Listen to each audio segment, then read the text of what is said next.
Hello, my name is Marcus. I'm the compiler of a collection of therapy quotes entitled 1001 Windmills of the Mind, a collection of advanced self-help quotes taken from what's often called the psychodynamic or the psychoanalytic perspective, which long ago, as I understand, was referred to by some, or perhaps many, as philosophical medicine or narrative medicine. May the analytic force be with you. May this spirit that's built in with nature, that if something's wounded, is trying to heal. So we may borrow the idea that if there's like a wound in the body, you leave it alone and nature heals it.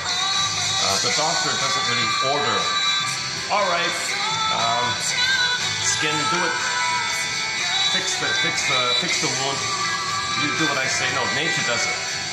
He might, facilitate the environment for it, do some cleaning or something, but doesn't order the process of healing like that. So Lowen was saying, what about our psychology and our emotions and our feeling self, our ontological self, our sense of self, our beingness at home within quality? The flow, the grace, he called it, and all this. Where you can have joy and running the console. What if there's a wound there? What if there's a wound? Is joy can be at the console. So why doesn't nature just fix that? It wants to, but it requires our conscious effort to shine a lantern on the blockage. Because that blockage that we created, it's now frozen, and it's considered from the point of view, the baby's point of view, where he's in a fearful state of emergency, frozen sense of emergency. And that fear and anger that he felt goes to the body called hypertension. So the tension he was saying, a lot of his tension he was saying, is really frozen fear, frozen anger in the body. A new quote, I want to do a preview now of a quote in the pipeline. So I'm going to jump ahead for a minute here to go to 3102. The quote's on the music phone, so I'll read the quote directly. But the gist of it is, just found it this morning, he's saying if the baby's like feeling abandonment depression, abandonment syndrome, mother's not meeting the baby's needs, he's terrified, he's scared, mother, you're gonna leave me, what are you doing here? I'm like a little fruit, you're the tree, don't eject me, I don't want premature weaning, I can't make it on my own, mother, feed me, see me, soothe me, be there for me, rhythm of safety, I need your tenderness, your sweetness, your affection, I want your recognition, I want your presence, I'm just still, it's too ripe, I want to be ripe, and then I'll fall off the tree naturally by nature, but don't push that. So let me be present with you.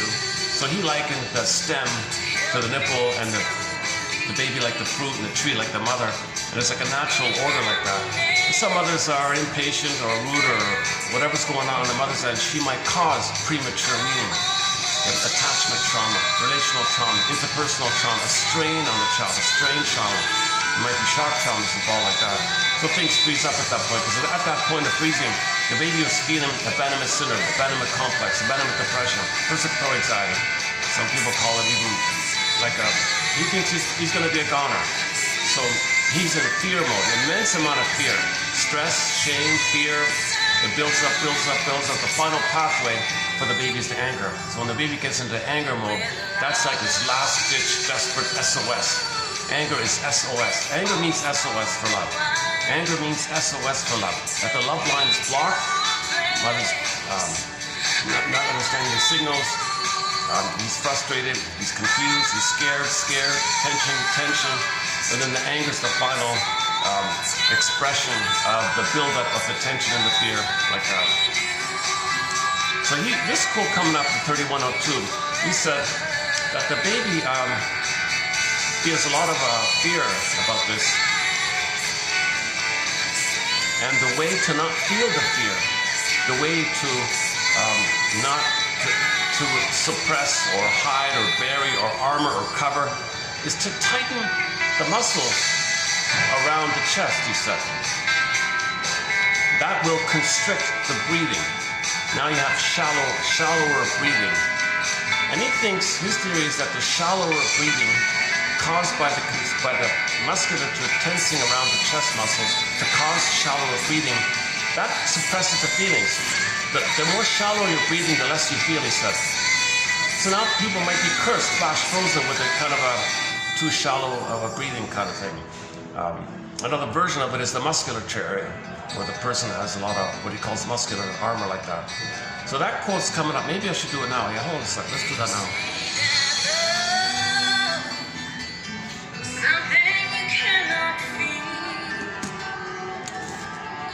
This wonderful song you're hearing is by Tracy Bone, a great song called Sweetest Surprise.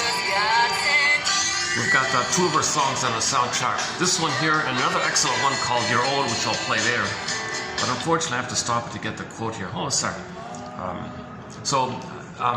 The past two videos was on the work of Alexander Lowen. So he kind of picked up the baton in the area of studying how the body is the language of trauma.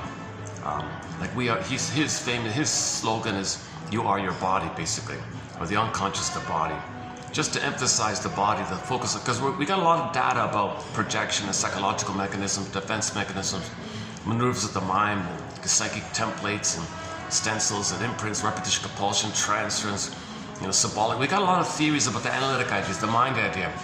But the mind and the body are linked, so what's going on with the mind is going to affect the body. So if there's a stressful thing going on based on a traumatic memory, it's going to affect the body. The body's going to reflect the trauma. So there could be trauma in the body like that. So his line is, to kind of balance the scale, he focused a lot on the whole body area. He didn't really touch the psychology area. But that's okay, because our collection here is mostly psychoanalytic ideas. So the past two videos, I've started to slowly bring in some of the quotes on the body area. The main one that we've been using is the one by Miska Peck's, "Baby's anger can't reach the mother, so rebounds in." Now the baby's anger, which is a cry for love, an SOS for love, it's blocked like the water rebounds in on itself. Now the baby's anger's got to go somewhere. It just doesn't disappear if the mother doesn't pick up the signal. The anger's got to go somewhere, so it goes in like that. Now you got this anger at himself like that, thinking that's the mother, but it's himself. Where's it going to go, kind of thing. He's got to connect to somebody. Mother's hurting him. He's going to connect to himself like that. The baby has what's called self and other, undifferentiation, non-differentiation, merging, fusion, symbiosis. So it's kind of blurred up like that. So the anger's going on in the body though. Now there's stress like that. The body's going to react in a physiological manner due to the stress of the baby fear and anger onto his own body. That can lead to a symptom in the organ.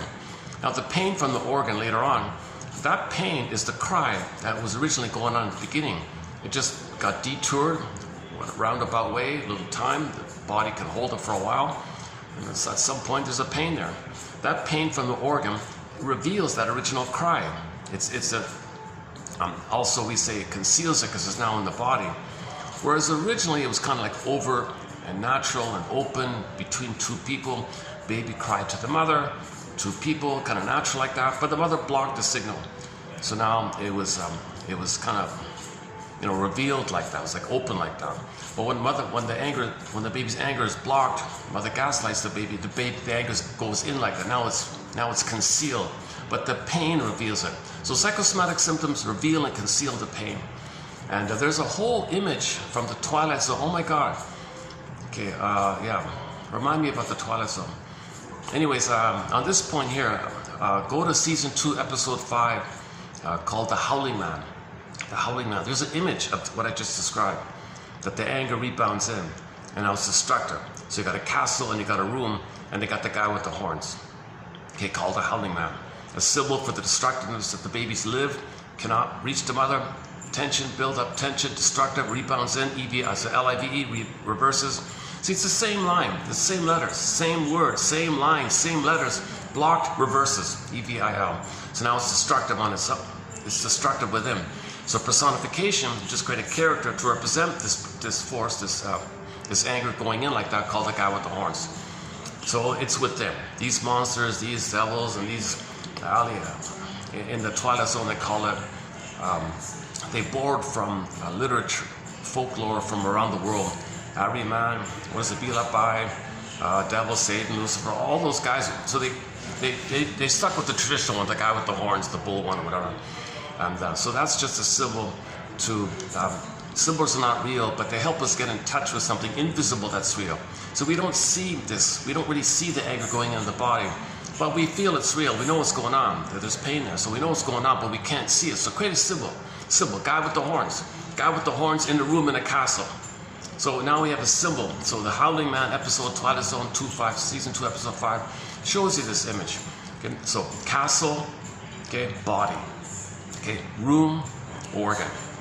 Okay, in the room is the Howling Man.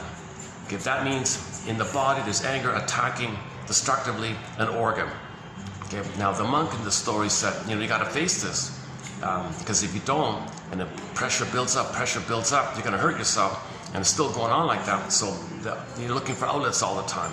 You always want to disperse your anger at the mother onto others. So you find others to play mother, and you disperse your anger at the mother onto others. So you look for an other to think it's your mother, but not consciously think it's your mother. But anyways, find some excuse, some flim-flammery, some prejudice. You just make up, that's where prejudice comes from. Just make up something because you have this urgency to think of someone, that some other is your mother. Just put a dash between the M and O and the word mother. Oh, there's the other, there's my mother, there's your anger at the mother. That's an excellent episode by the season 2 episode. Yeah, I just said that. Yeah, Howling Man. I'm a little under the weather. I'm a little not fully rested today, so I'm going to be making more. Whenever I'm a little like this, I make more speaking mistakes. So when I'm more rested and refreshed, my delivery is a little more smoother. I have anxiety. I've not been analyzed. Disclaimer times 1,000. I'm not a shrink or a doctor. I only have a BA. So I'm finding quotes, posting them, and then on the read back, hopefully 1 out of 10 will be a click, will be a bit of a Virgil, will be a bit of a thread, a lantern. Emily Dickinson, I have lantern and search for myself. Yesterday we talked about the Virgil idea. So Mr. Lowen likes to use the Dante story. So in the unconscious, you see in the hell scene, you had these tormented souls, right? In the hell scene. What does that mean, really? Well, your feelings, personified as these characters, these souls, they were in torment in the hell scene. That means to the conscious person they were dead, not available. But they're there in the system, but they're in the underworld, the unconscious. So our feelings, which can't be alive to us, they're kind of like quote-unquote dead to us. They're not dead, they're just, we don't have access to, it's repressed, so it's quote-unquote dead to us. It's not dead, but the myths and fairy tales is symbolic. So if we don't feel it, we don't know it, it's like, where is it? Is it gone? I don't know. Well, it's repressed and it's in torment. So you got these souls, they look like ghosts with their people, they're in pain like that. So Mr. Dante was saying, Jesus Christ, I guess these are my feelings. These are my feelings that are suppressed and repressed. So Dante wants to face this underworld and, freedom kind of thing. Get your feelings back, come back to life kind of thing. Bring it to your conscious acceptance. Then they animate you. They become alive, and you feel more animated. You feel more healed and whole. We live to the extent that we feel. But if our feelings are these tormented ghosts like that, we're not feeling. So the journey is to get back our feelings like that. And in the underworld, there's a lot of information. Our golden balls there, the blue jays there. Man, oh man. There's so much potential, who we'd be had we been loved as underworld, knowledge of the traumas in the underworld, knowledge of the script we laid down, which defense mechanisms, how we resist. There's so much going on with the underworld. So we got to go to underworld, the unconscious. There's a lot there, a lot of work there, so we need a guide. We need a guide. So in the story, Mr. Virgil was a poet. So it's kind of like, someone giving you little tips and things. So these quotes are a bit of a Virgil. I don't want to exaggerate, but I think these quotes are sometimes poetic, sometimes inspirational. They don't cure you, but they give you a little knowledge, so when you're facing something, I read that, now I can make a link. Or simply a thread. Okay, so when Theseus goes into the labyrinth, he needs a thread because he's going to face ultimately the Minotaur, the mother complex. Oh yeah, which is the other Twilight Zone I'm going to talk about. I want to talk about another Twilight Zone episode briefly. I just saw it this morning. My Wi-Fi connection today was kind of a slow or something, so it had skips and I had to skip ahead kind of thing. But I got the gist of it, so I'm gonna have to see it again. But man, oh man, it's a good one. It's called, should we talk about it now? What's it called again? I want to talk a little bit about season 3, episode 34, entitled Young Man's Fancy. Now, I read some of the comments, some of the reviews for it. Yes, they got the general gist of it about the mother complex, the mama's boy kind of thing. But there's more to it. They're missing something. So I want to see if I can tackle that a bit. I'm telling you, at the Twilight Zone, Rod Serling, man oh man, he's very analytically minded, and he searched for stories to be a parable for the unconscious. You know, the closing narration of that episode was, geez, there's Mr. what's his name? I forgot his name. And he decided to live at a certain age, and he's stuck there.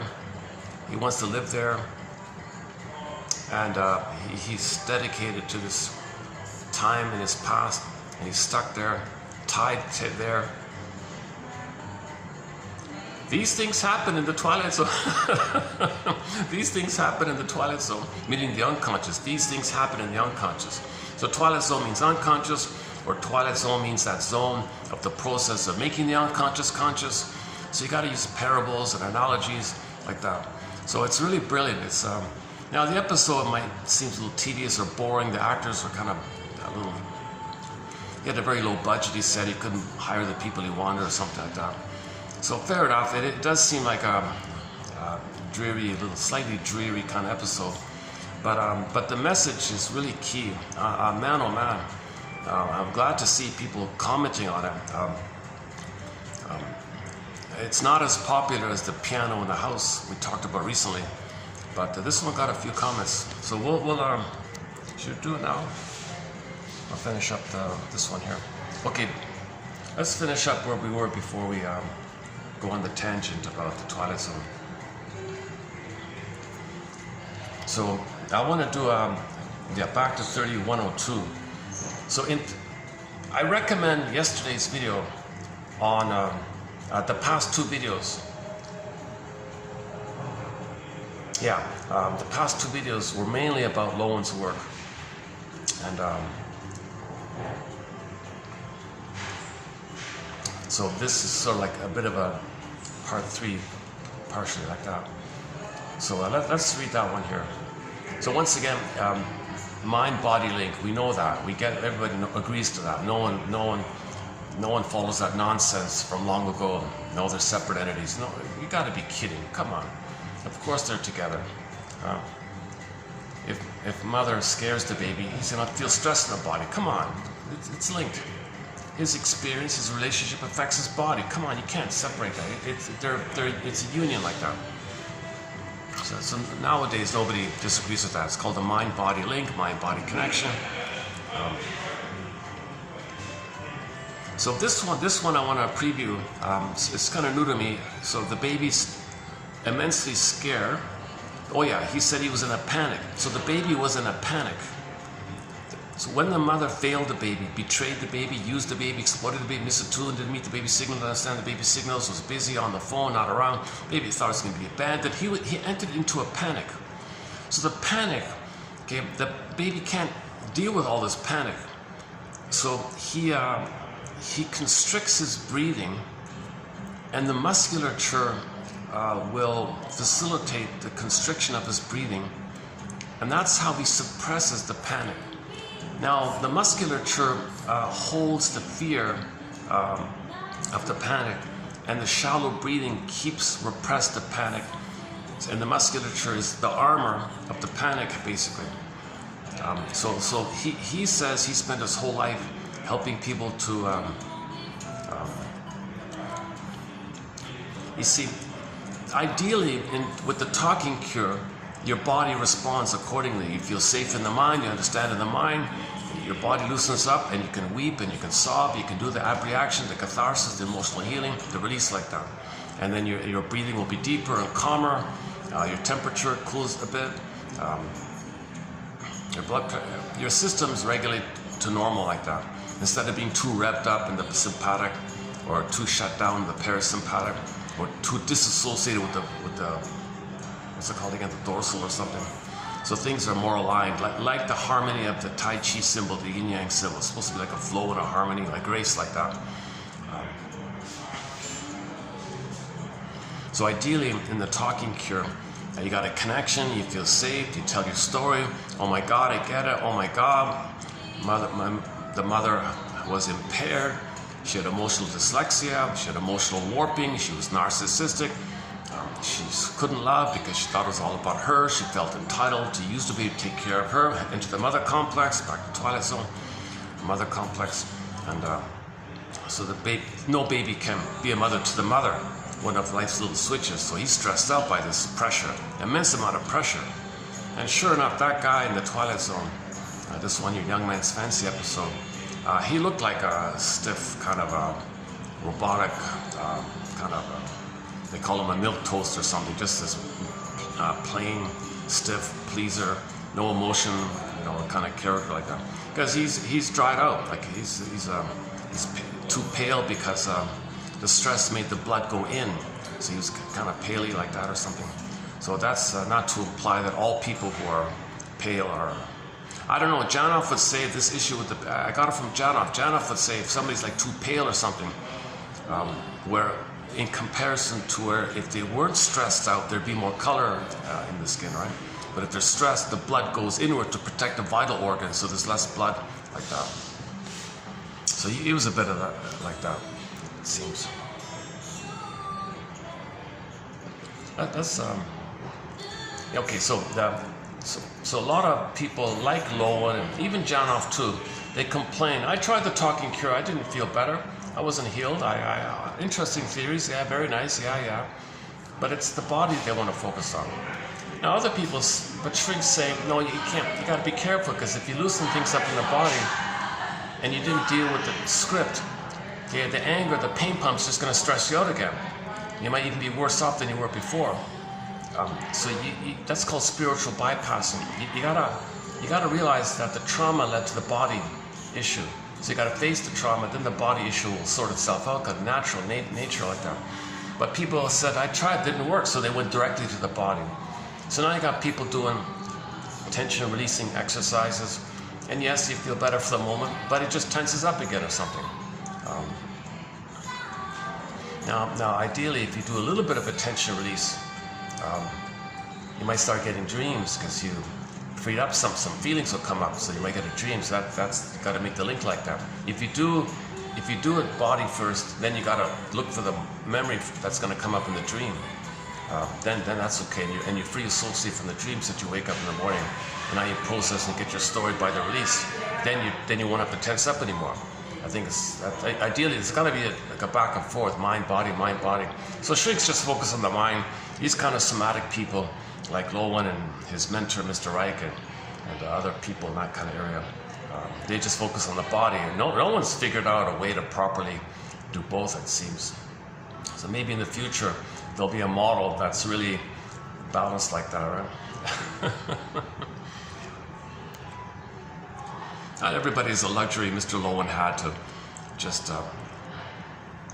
live a comfortable, wealthy life in Connecticut, wherever it was, something, and just do yoga his whole life and give lectures and things. So he kind of had a long, healthy life, it seems, in that kind of way. But most people don't have that kind of luxury, it seems. So I'm still on the mind side myself, so I'm still trying to learn the theories, what happened, what's the story. I got to get the story. Theory being, if you get the story properly, and you have a caring witness, and you feel safe and tell your story, that's aha. Now it makes sense. Now you feel safe. That means you don't got to live in the past anymore. You don't have to be, because you realize the present's the present. Because the story helps you to live in the present. Then you can, okay, I can invest in the present. I can live and love in the present. But if you don't know the story, and only the story you know is the traumatic script story, then all your energy's in the past, and you're living in the past, so the present's still the past. In the present, you transfer the past to the present, reenact in the present a new edition, or a new replay, a new version, a reenactment of the past. So the past is called the present is called the presenting past, or the presented past, or you transfer the past to the present and reenact it, like that. So you're not really living fully, you're not enjoying the present. Lowen calls you're a disembodied spirit. You're there, but your mind, you're kind of numb, or you're in a trance, or sleepwalking, going through the motions of life, that kind of thing. So you're not really loving and living in the present. What you're doing in the present is you're in a trance, unknowingly trying to recreate the past, repetition, compulsion, new edition of the past, to change the past, undo the past. But no, the present isn't the past, not going to work. So you did get mother's love, buy cookies. The cookies is not mother's sweetness. It doesn't work, so you do it again. So you're doing this mindless repetition of smoking, drinking, eating activities, in search for the bliss that was missing. The Garden of Eden, the Shambhala, the Shangri-La, the heaven, the paradise, the Avalon with the mother missing. But no thing you buy can translate to you getting the blissful oneness needed back in the nursery. It doesn't work. So you're just in a trance, repeating the disappointment. So yesterday's video, we did that a bit, about the someday complex. So in the labyrinth, okay, before you get to the Minotaur, there are mini labyrinths within the main labyrinth before you get to the Minotaur, the mother complex. Okay, so we talked a little about the someday one, the someday complex, okay, the guilt complex, another one, the money complex, okay, the need to resolve either or thinking, get the both and thinking, and a few more points. So we did some of that already.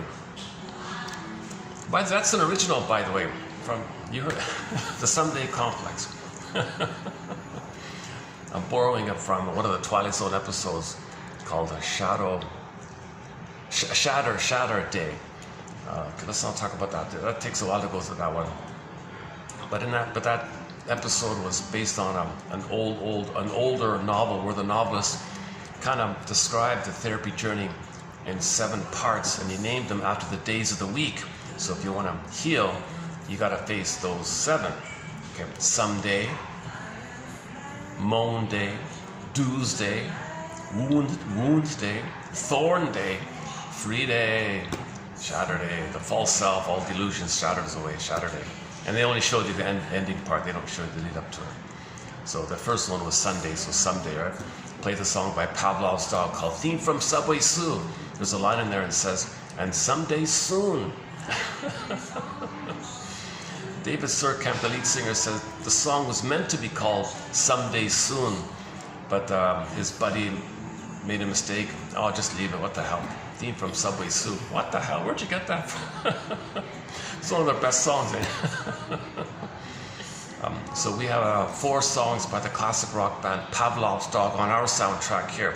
Theme from Subway Sue episode, late November, and Julia, their big hit is Julia. A lot of people like song dance, that's okay. That's the one where he sings those high C's like that. Then later this year, in December of 2025, Surkamp said he's going to release his latest new album called Wonderlust. Wonderlust.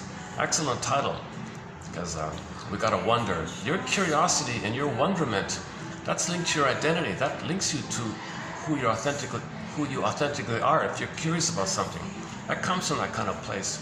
Wanting to heal, I wonder, how do I heal? That's your true self. Like that. When children are playing with things, that's their interest. And then Hollinger was saying, if the mother keeps saying, don't touch that, don't do that, you broke his spirit about his identity. The baby thinks he's no good, he's defective, he's shame. Mother didn't mean that. Mother just wanted it so that the cup didn't fall down or break. So Hollinger has this whole thing to encourage his enthusiasm, celebrate, and have delight in his interest. Isn't it wonderful, the cup, the shape like that? And yeah, and if it falls down, that's called gravity. The shatter, isn't it interesting how the piece is shattered like that? So next, now let's take the cup over to the rug, and we'll look at the cup on the rug so we can keep it safe, we can enjoy it like that. But validate the curiosity. So the kid was going to pull the ribbon on the present. She said, oh, isn't it delightful how it gets longer like that? Look at you. Isn't that interesting how it gets longer like that? Cascade of delights. Isn't that fun? Okay, let's take it over the shoelaces. And pull the shoelaces. Just divert them a bit.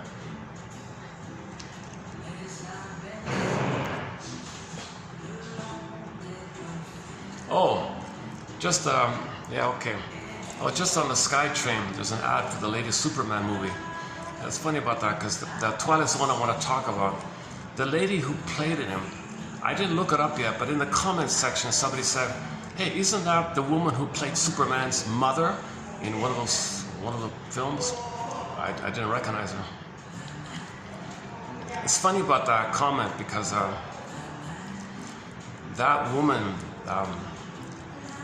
wanted to groom the fellow, the Mr. Milquetoast guy, to be a He-Man, a Macho Man, a Superman. And here he is, and sure enough, and later in her career she plays Superman's mother. And that Mr. Milquetoast could have been like Clark Kent or something, a little bit like that. So I don't know if there's a link like that or just a coincidental kind of thing. Let's go back to Lowen here.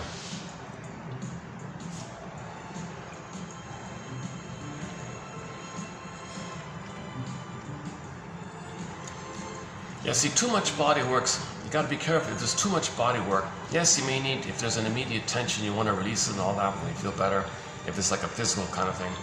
But the deeper stuff, and you feel better for the moment, it might tense up again. It might even be harder like that because you violated your defense.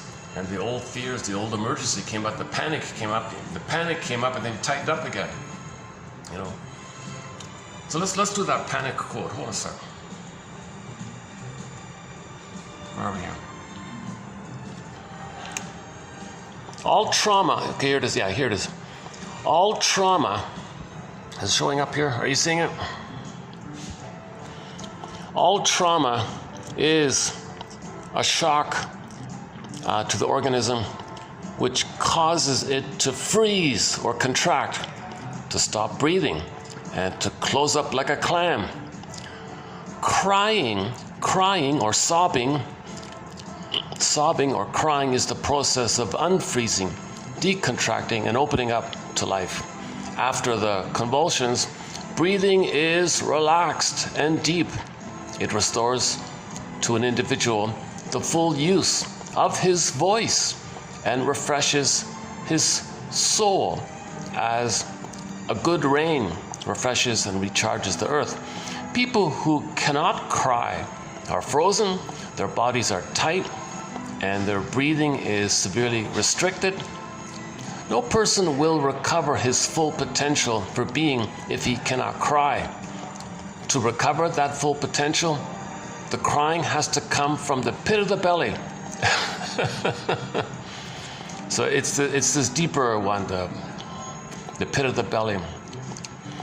That is not easy for most people whose breathing and crying are restricted by moderate to severe diaphragmatic tension. So yeah, he was saying he reported all of his clients saying, I can't cry. I don't know why, I just can't cry. Well, part of it is the musculature around the diaphragm is too tight, so you can't cry. You're holding it all in. Everything's frozen. So if the talking cure doesn't work, maybe loosen up the musculature a little bit to allow some deeper breathing. And it's got to go back and forth like a yin-yang, maybe like another way to borrow yin-yang. Do some talk therapy, then some body release talk therapy. Okay. Father Sky, Mother Earth, right? Above, below, kind of thing. So the yin would be the body one, and the theories would be the yang one. The yang is the white one, and the yin is the moon one. So sun and moon, like that. Sun and moon, day and night, yin and yang. So body's the yin, the moon like that, the beingness, the earth like that, Mother Earth. The earth, just say earth. And the sky one is the air, the masculine, the doing, the thinking, the theories, the mind. So mind, body like that, mind, body. See, yin yang means mind, body. Yeah, look at that. You want a harmony between mind and body. Yin yang is mind and body harmony. Decent harmony for the person. Almost all clients have some fear of abandonment stemming from experiences in childhood.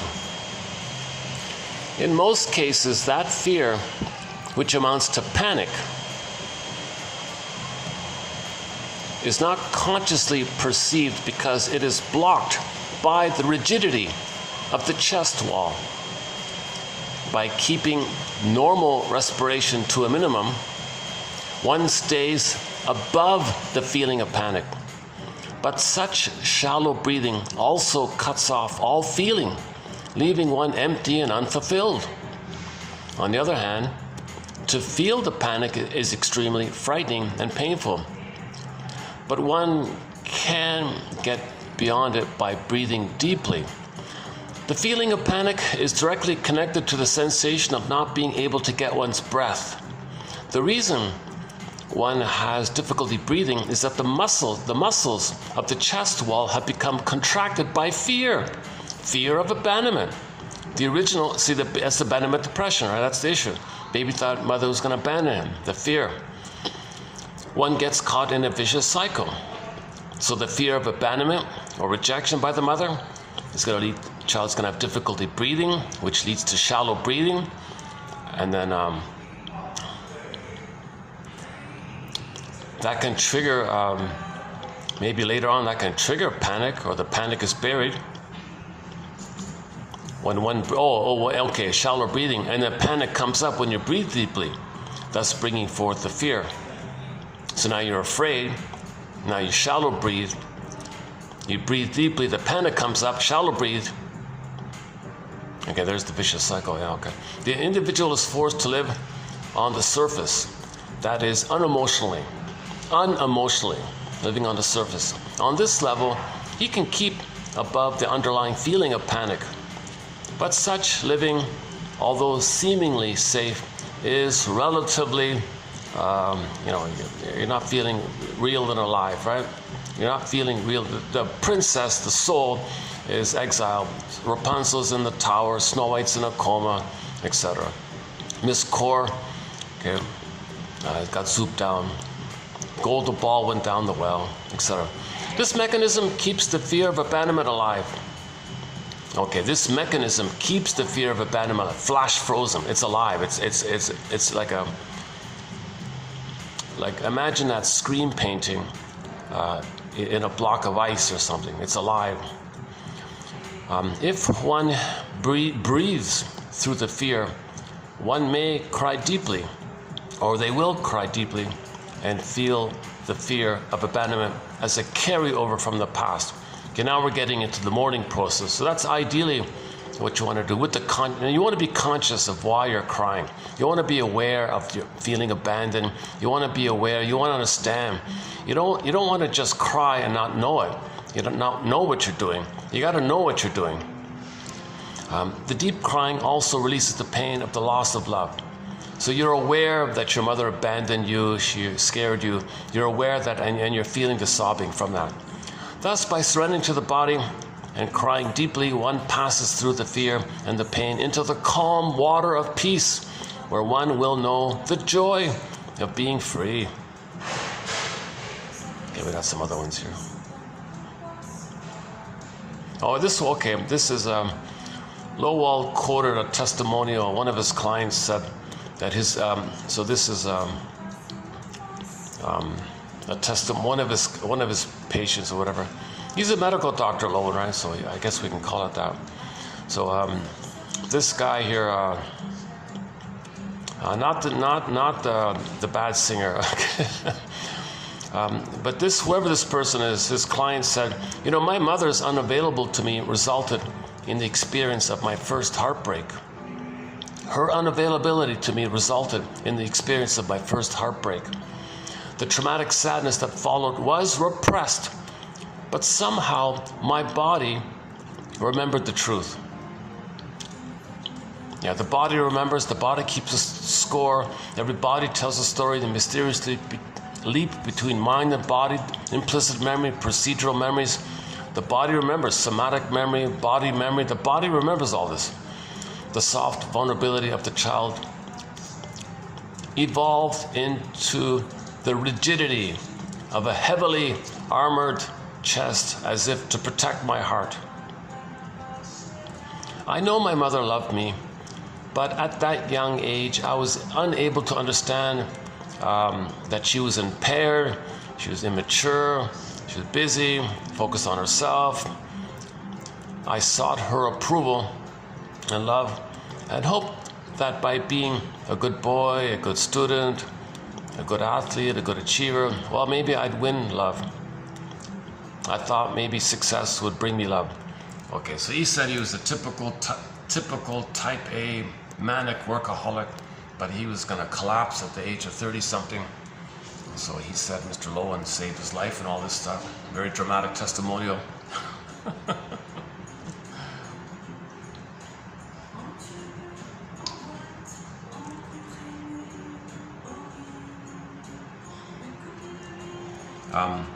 This longing for love represents the unloved and unfulfilled child buried within. The seeker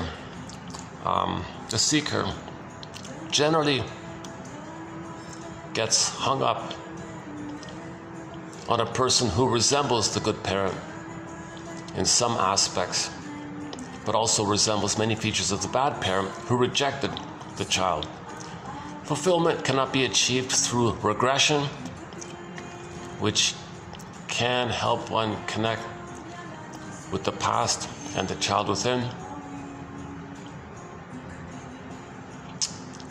So you get to know the past by marrying somebody who reminds you of your mother. You get to know the past, but living in the past won't heal you. So you want to integrate.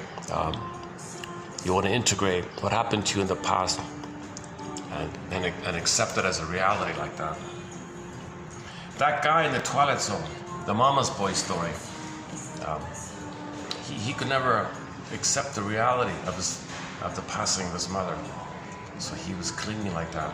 So there was no grief work. That's the missing point of that story. Okay, let's jump to that story. So there's an episode of the Twilight Zone titled Young Man's Fancy. Now in the story, he's a mother's boy. His fancy was the mother. Okay, there's a bit of a condensation thing going on here. There's a couple of stories blended in like a dream. You can take several things going on at the same time. That's what I think people are missing. As with all the other Twilight Zone episodes, you're gonna get, I think, my humble opinion, you'll get a unique perspective on the Twilight Zone episodes, which we've discussed so far. Gabe's story, Long's Lost and Found Emporium, Take My False Life, Please. Saturday, mentioned earlier, Shadow Play, then the Groundhog Day one. The Last Rites of Jeff Myrtlebank. The one about the dog who saves the woman. Forgot the name of that one. The Doberman. Oh man, Nick of Time was in there. A few other ones. There's a few other ones. Yeah, Piano in the House, recently discussed. So now I want to touch on a new episode. So I'm going to update what I'm going to say here. This is just sketchy, just very elementary. So the narrator said that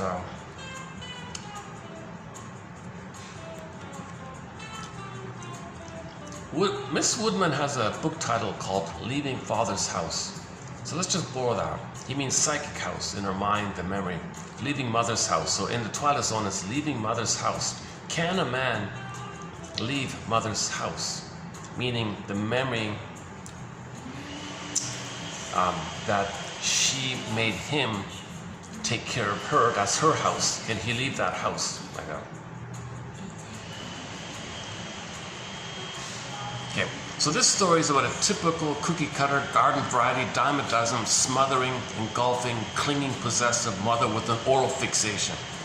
So we talked about the oral fixation. A recent example of the oral fixation are these smothering mothers. So she force feeds the child, stuffs the child, thinking she's feeding herself because she feels deprived. When she hugs the child, it's way too tight. The child can't breathe. So she's trying to gobble up the child. She's trying to create a merging, a fusion, a symbiosis, a oneness, this blissful oneness. That's an oral fixation. She never got the oneness with the breast, turns to the baby and tries to create the oneness. Okay, so in this Young Man's Fancy story, the mother was kind of like that. Okay, so the story's about this woman, forgot her name, Harriet. What's her name? Harriet? Harriet? What's her name? Harriet? Something, it's either Harriet or something that sounds like Harriet. So this Harriet woman is married and has a little boy. Only one child, only child. But when the boy was 2 months old, the father took off. So it was just her and him, the little boy. So she turned to the little boy for everything. The boy should mother her, the boy should take care of her. She turned the boy into a partner, into a playmate, to be an equal. She tried to meet all her needs using the little boy. Too much stress, too much pressure. I became very pale, I noticed. So he's like a, perfect good boy kind of thing, typically like that. So she possessed this, turned to the boy to meet her needs. So she partnerified the boy and parentified the boy and created a fusion by smothering him, giving him what he wants.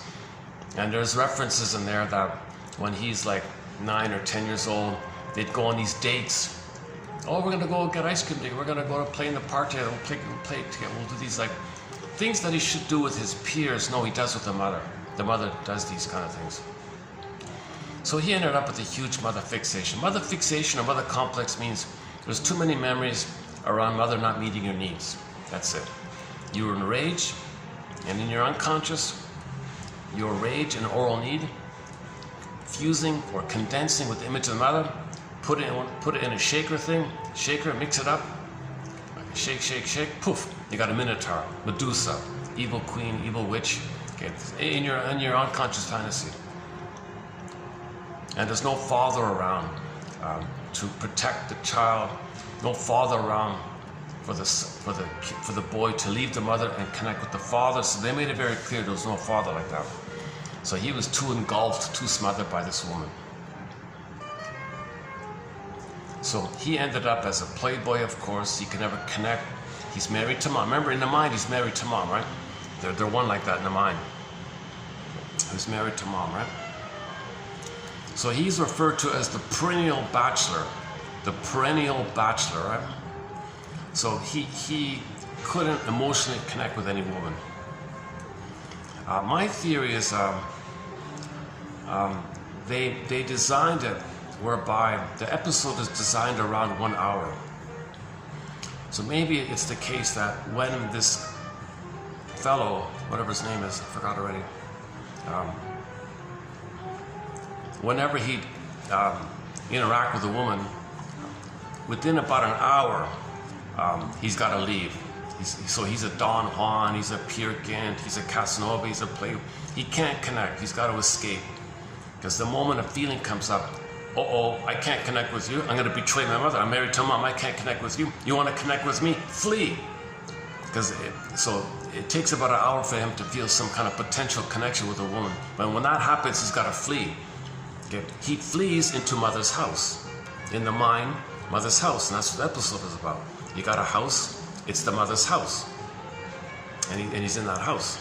So the episode's about this house. Okay? The metaphor that we're seeing what's going on in the guy's mind. So in the guy's mind, there's a house. It's mother's house. It belonged to her. It's their childhood home.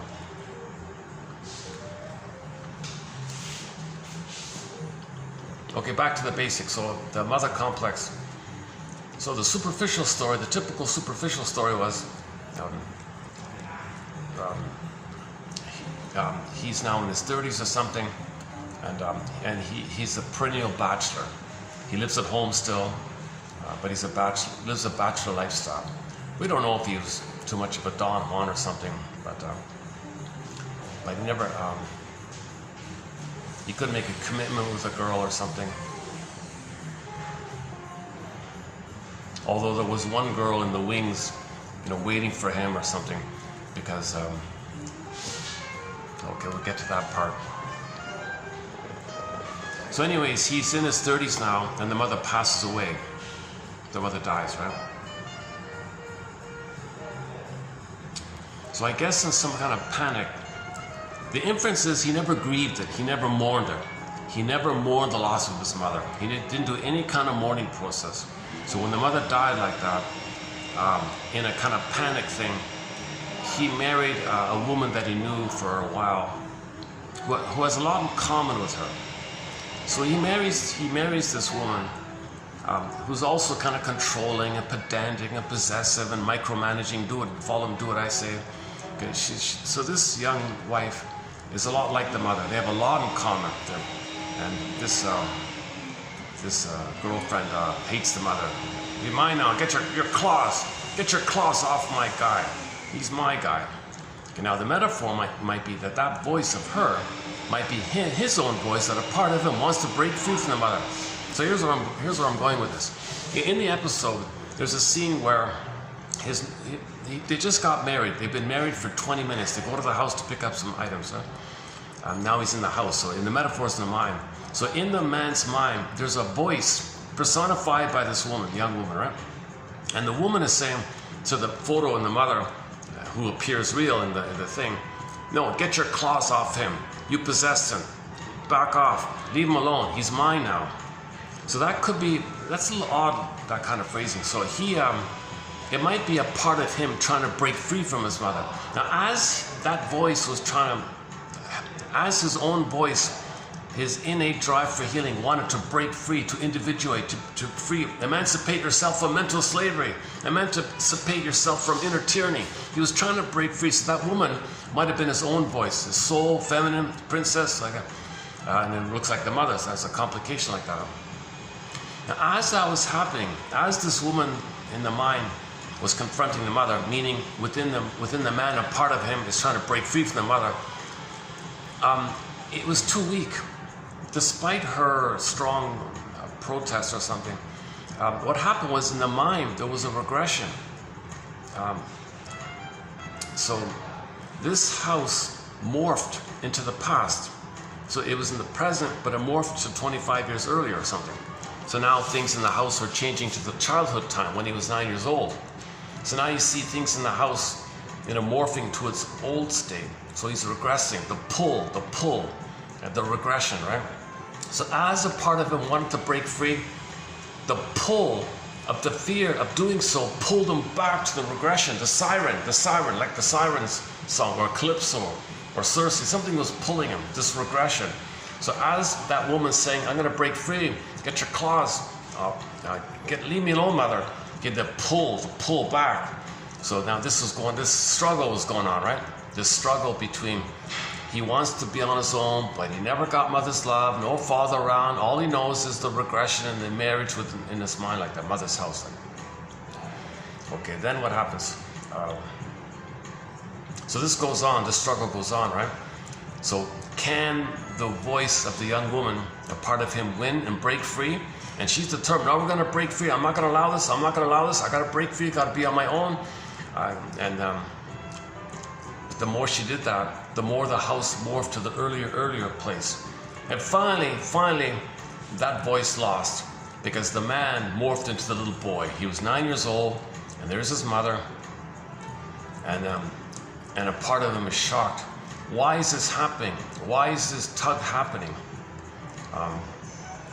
And here's the lesson. The moral of the story was, yes, the mother did that to the boy, but now he's an adult, and he's choosing to stay in the past. So the woman's, the mother's image there said, it's not my doing anymore. Yes, I did it, I'm guilty, but now he's 30-something. He wants it that way. He's pulling himself like that. Not me, you've got no chance, lady. So meaning any woman he knows beyond 1 hour, you've got no chance. So get out of here. And the little voice says, get out of here. I'm married to mother. So any Don Juan or any man with a mother complex, after an hour or something, he's bored with it. Get out of here, I'm bored with you. I've got everything I need with my mother. I'm in a blissful oneness with my mother. It's perverse, it's painful, but it's familiar. It's home, it's familiar. It's pain, it's sick, yes, but it's familiar. This new thing, this healthy, I don't know how to do that.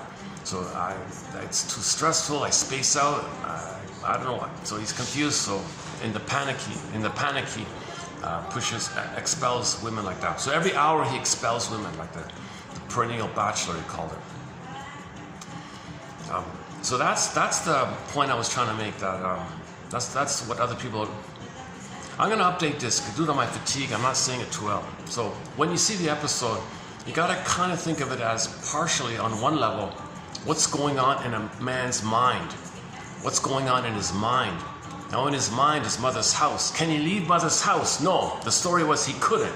He was pulled in, he was sucked back in, and he stayed in mother's house. So he's living in mother's house. He couldn't leave mother's house in the mind, the ties that bind, the memory of the mother. So they show you the house, the childhood house, as a parallel for that. The other point people didn't notice, one sec.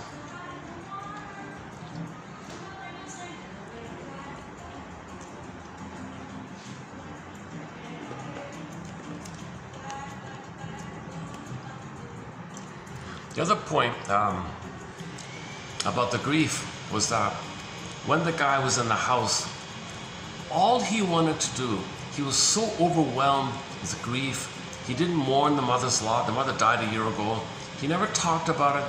He saw the things that reminded him of his mother. He's going to sell the house because the 1 hour wife says, you got to sell the house and have our own house, be on your own, break free. And it was too much for him because she was demanding too, in a way. You know, like she was kind of possessive like that. He already had a possessive mother. Why does he need her? So this force to break free was too much. He couldn't handle it. A part of him says he's got to get out of this. A part of him was saying, I want out of here. And that woman's voice said, get me out of here. Come on, get out of here. Come on, hurry up, get out of here. This is sick here. You got to get out of here. And he didn't have the resource. So in order to leave mother's home, okay, psychic house in the mind, he needed to mourn. Now on another level was this issue where in society there is virtually no support to help men do the sobbing. No one's going to listen to this stuff. No one wants to hear him. No one wants to hear a man talk about his past and what he went through. You're supposed to say, tell me more. What did it look like? Yeah, okay. And anything else? Go on. Like, mourning is about remembering. In order to let it go, you got to remember. She said, no, don't remember, just go on. Brush it away, go on, go on. So there's the cultural pressure, fear against mourning. But he was trying to mourn. He was sitting, at one point he was sitting on the ground, playing with his children's toys or something. My mother gave me this little toy. So the wife could have, the 1 hour wife could have said, yeah, it's a nice little toy. You really like it. Did you play with it regularly, or tell me about it? And said, what does it do? It does this? Oh. And did you ever drop it or something? No, I just keep talking about it, and then he'll realize, okay, I can let it go now. See, he never had the chance to say, I can let it go now, because the lady was too pushy like that. Society's too pushy. Don't get over it. Don't cry. Don't be weak. Don't be such a wishy-washy wimp. Get over it. So what? Go on. That's life. Suck it up. Go on. So that's another message of that episode. There's no support to help people mourn. You know, people aren't being guided to mourn. People don't understand the need to grief process. Maybe because there's too much body armor around the chest. Maybe there's too much musculature around the chest area to allow proper breathing for the mourning. Because when you're mourning, you're going to do deep breathing, right? When you're weeping and sobbing, there's a deep huffing or whatever, something. But if you're constricted around the chest, the armor, the diaphragm muscle, what do you call it? Diaphragm. It's too tight or something. The chest wall is too tight, he said. Maybe you can't do it, so there's a panic. So you tighten up because the panic. You want to mourn, the panic. You need support, you need help, you got to feel safe, right? Grief is healed when it's witnessed by a caring other. That 1 hour wife, whatever. So in the story, he was married for 1 hour, basically. But it's not really about that. It's about the idea, I think, that the Playboy reference, maybe it's like he gets bored with women after 1 hour, I think, or even 20 minutes actually. I think there's some kind of reference to that kind of area. I'm tempted to see let's see if I'm online here. Should we play it? Depends, hey, maybe the connection's better here. Aha. Hey, if I get the hotel's connection, it might work. Let's try this. Let's see if I can dig up the episode. It might be copyrighted, so you won't see it. But if it does go through, we'll comment on it. So this episode talks about the mother complex, complicated grief, the developmental issue. Some people would say this Oedipus complex. Okay, too much mother, no father, which is exactly what that is. All mother, no father.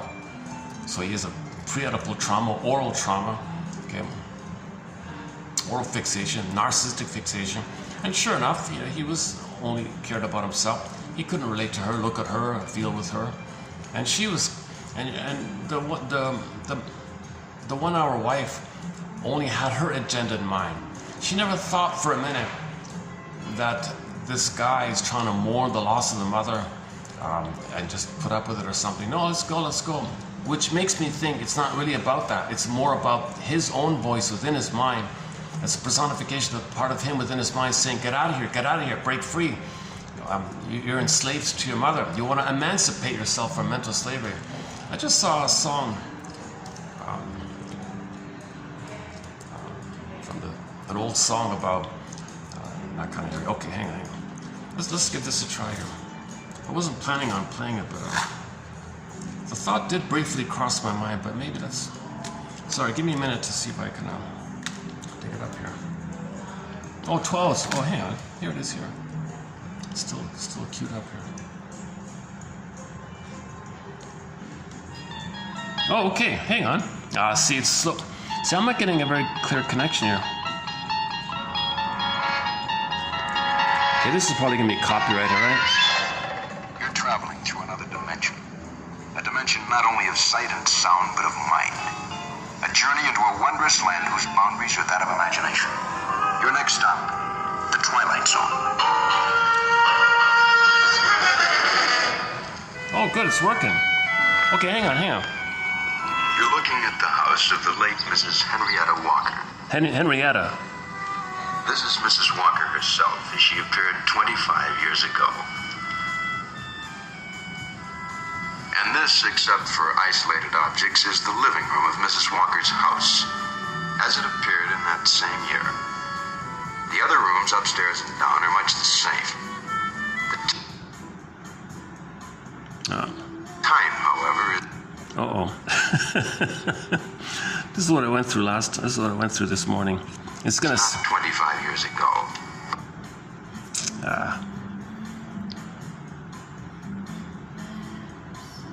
Okay, let's just do the opening narration then.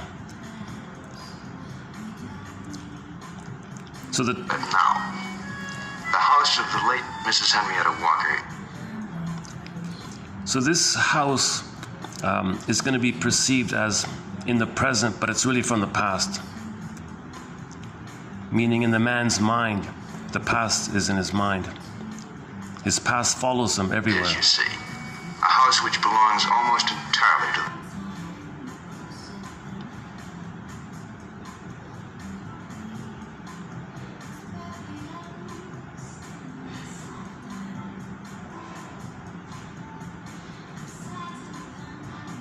past. A house which, like Mrs. Walker's clock here... That's Rod Serling, by the way.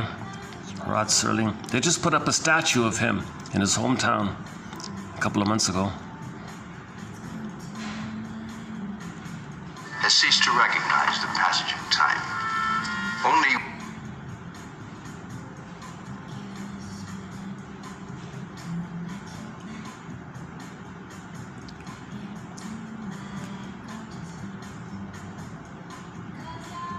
one element is missing now. One remaining item in the estate of the... Only one thing's missing. So Henrietta passed away. There's the house. What's missing?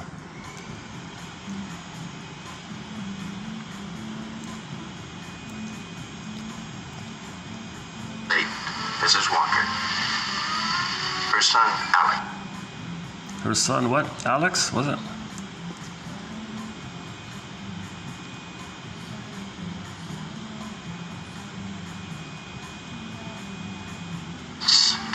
Years of age and up till 20 minutes ago. 20 minutes ago. So he's been married for 20 minutes. He's 34 years old.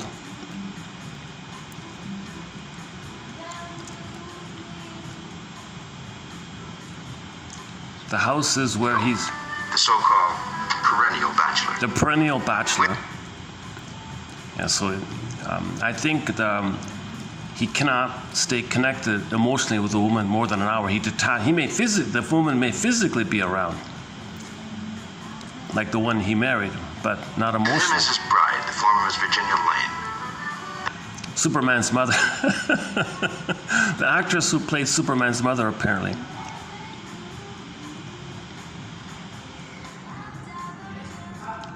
Oh, for Pete's sakes. Returning from the city hall in order to get Mr. Walker's clothes packed.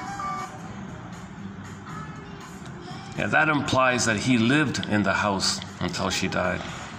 So he never even lived on his own. He lived with his mother.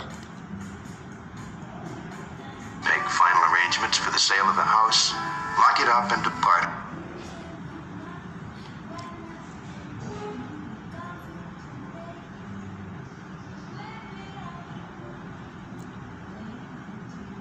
On their honeymoon. Not a complicated set of tasks.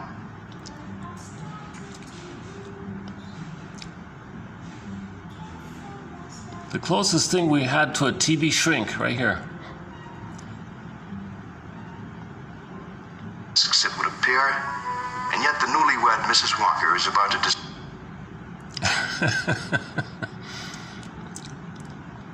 So any girlfriend of a playboy is going to discover the following. discover that the old adage, you can't go home again. The old adage, you can't go home again.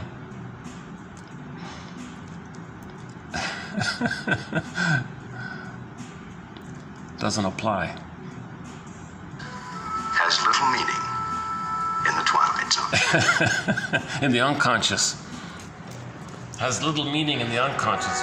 The old adage, you can't go home again. In the unconscious, there's no time, there's no meaning. So that's a key point right there. Let's see if I can get the closing narration. That's too bad I can't play it, my goodness.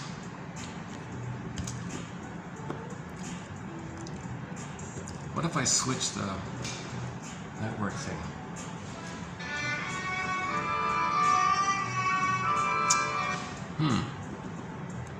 Yeah, maybe I can, let's try one other thing here.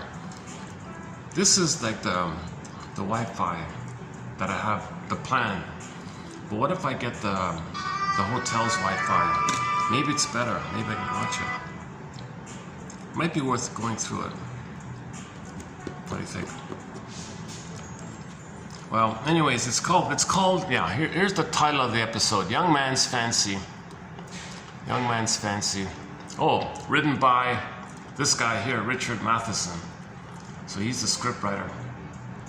Interesting way of presenting the mother complex.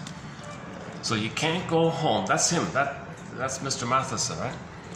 So the old adage, you can't go home again, doesn't apply to the unconscious. See, he's suspended. He froze at the age of 9 or something. This boy, Alex, whatever. He froze there where the bond became the trauma bond, like the intense bond where he couldn't even, interesting because that's around puberty, right? Around that time, right? So he couldn't even fully, he's frozen there even. Mother wouldn't let him go, wouldn't let him be emotionally close with women. So she crushed him about that puberty, just before the puberty time. You can't leave me. You're my property. Possess me. Claws. That's what she said. The claws. You're not gonna date other girls. You're not gonna love any girls. Claws. Trauma. So he's frozen there at the age of 9 or something like that. Is that right? Yeah, that's about right. Puberty is about begins around that time, 9, 10, something like that. So just before he might have his first love, around the age of 10, let's say. Grade 4, is that right? Usually it's around 10. The boys have their first kind of thing. So he's just before his 10th birthday. She senses it. She crushes his ability to love another girl by creating an intense trauma bond, an intense pain. So if the mother hurts him, he'll be more tied to her. So he'll be terrified, in immense panic to leave her. The more the mother's love is unavailable, the more the baby clings to her, the child clings to her. So a part of him wants to break free, like the the voice of the woman there, representing that voice, but it was too weak. Despite her determination to break free, it was nothing compared to the magnetic pull, the neural wiring within of the trauma bond to the mother. Stockholm syndrome times 1,000, I don't know.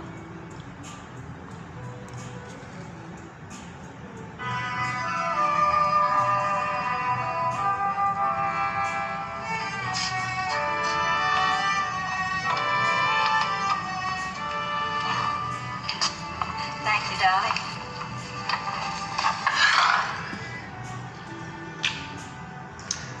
Well, Shall we get started? Darling, yes, of course. did you call Mr. Wilkinson and tell him when we'd be back? Oh, no, I forgot. Well, you better call him. And this woman, Young son? she's like the mother, very nitpicky, bossy, orders him around, do this, sit there, don't stand there, do this, I'll do this, stop this, don't do this. Okay, you can do it, no, I'll do it. She's very an obedient kind of good boy. So he's like the archetypal obedient good little boy kind of thing. And she's the possessive claws mother. So he married, on the superficial level, Of course. this is about Oh, her being his mother. Fine. And he's very passive aggressive. He's dawdling, making excuses. He expresses his anger passively. The only way this fellow, this Mr. Milquetoast, can express his anger is by passive aggressiveness. Place up a little bit. Delay, dawdle, make excuses, hums and haws, that kind of thing. And then yeah, it's not gonna work here. Yeah, okay. You go call Mr. Wilkinson. Okay, let's just jump to the closing narration then. Hold on a sec.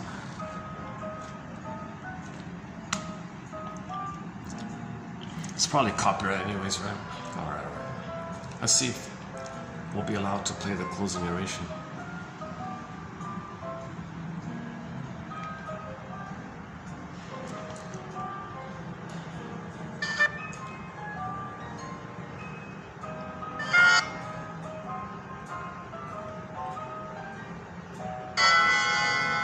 Well, that's the house morphing back to 25 years ago.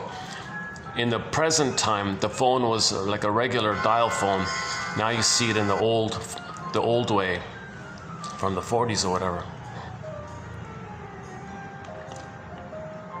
So this is the regression. This scene represents the regression. That woman now is playing the voice of a part of him wanting to break free, but then the phone morphs into the 40s instead of the 60s.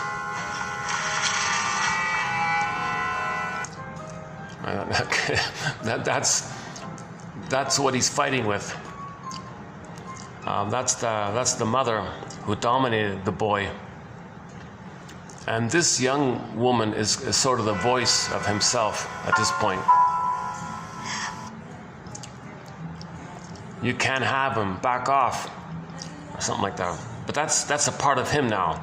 So this character is playing two roles: the regular world and a symbol of the man's voice with him, his soul, like that. I won't let you.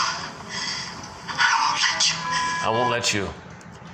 So this is the voice of the man's soul. Okay, this is the voice of his soul trying to break free. The true voice of him. The true voice. I want to break free from you.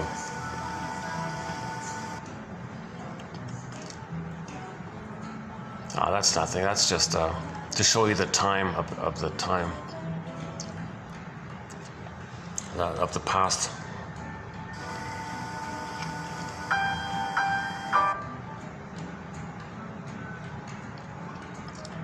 So now the person is feeling sad because the effort to break free is weakening.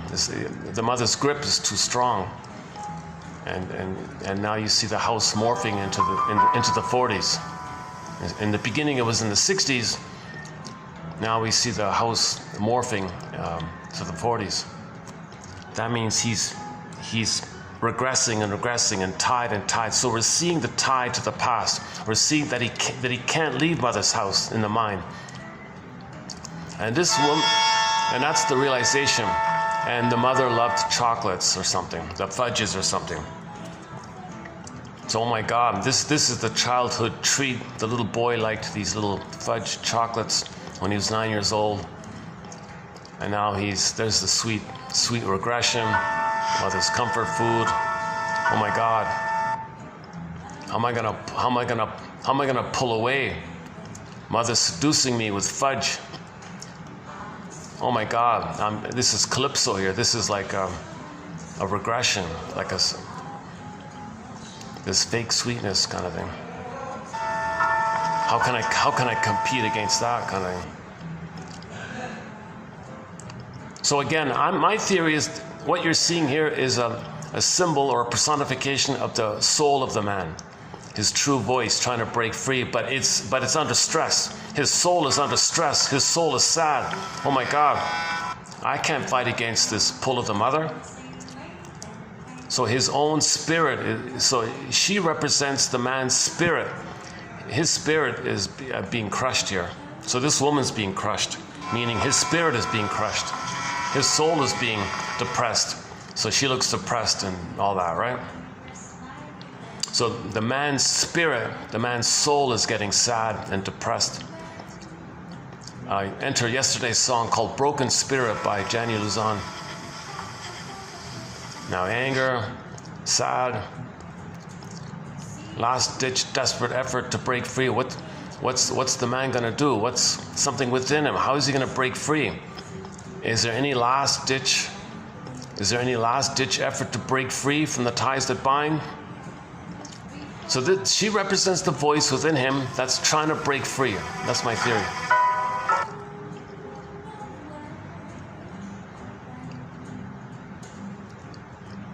Remember, Twilight Zone means unconscious.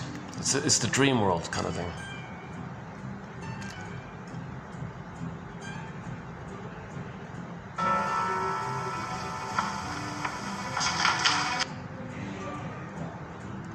So everything in the house is morphing back to the 40s.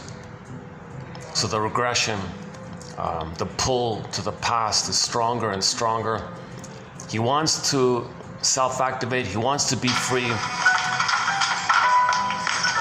But the pull.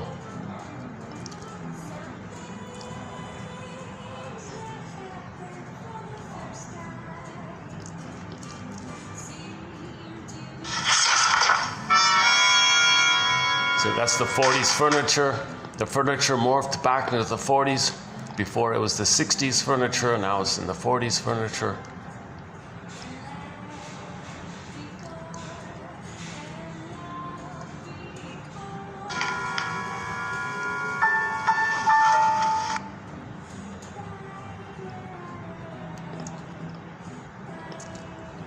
So there's increased pressure on the soul to break free.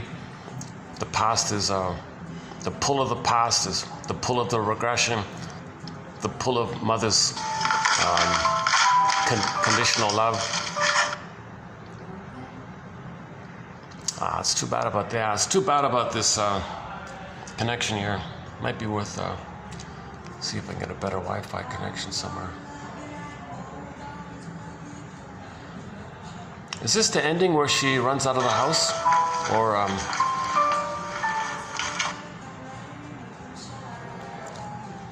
the key scene is when she sees the mother, and the mother says, "Look, don't blame me. I'm not doing this. He's doing this. He's choosing this. He's too weak to break free. He's deciding this. He's responsible. Stop blaming me." So the mother's now saying, "Look, yes, I'm guilty in the beginning, but now it's his choice. He doesn't want to break free. He wants to stay in the past. Blame him." So that has a double meaning. His spirit is crushed, and women can't love, and women realize they can't get love, and women in life realize there'll never be emotional intimacy because he's married to mother. Yeah, I think that mother scene is coming up. Yeah. Okay, hang in there. Alex!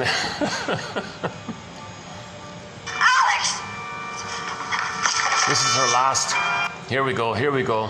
Okay, now this is sort of the moral of the story here. Here's the lesson of the whole episode.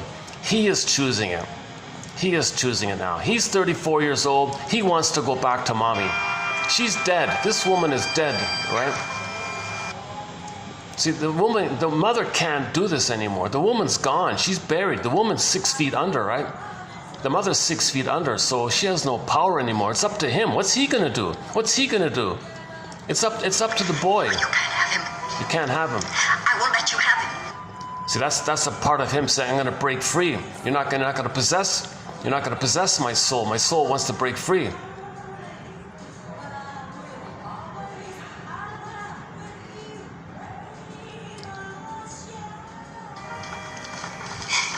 He's mine now. And now when she talks like that, that's the same as the mother. That's what the mother said. He's mine, kind of thing. Or if it's the voice of the soul, I want to be mine. I want to be my own. I want to be my own man. I'm mine. Mine. Yeah. So the two ways, 2 levels here. That's Superman's mother, huh?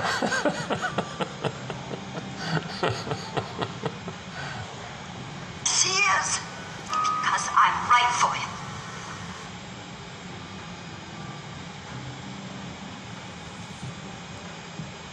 So this is not real. The mother on the top of the stairs, that's not real. This is just a dream figure in the psyche. I will try to destroy him like you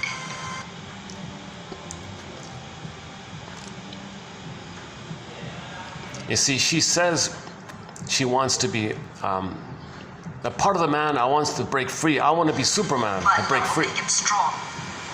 Not weak.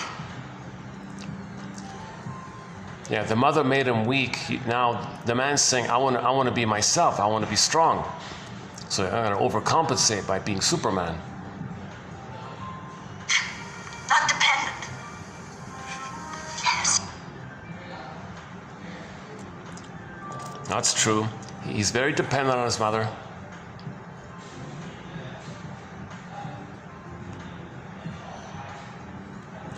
It's true. You've always known it's true. Now we're talking about the mother complex. The mother wants the child to be dependent because she's using him. The mother doesn't want the child to break free because she's You using. hated me for it. Well, you are hate. Yeah, so the mother would hate if the son would have a girlfriend. So once again, there's a double thing going on here. You got to flip back and forth.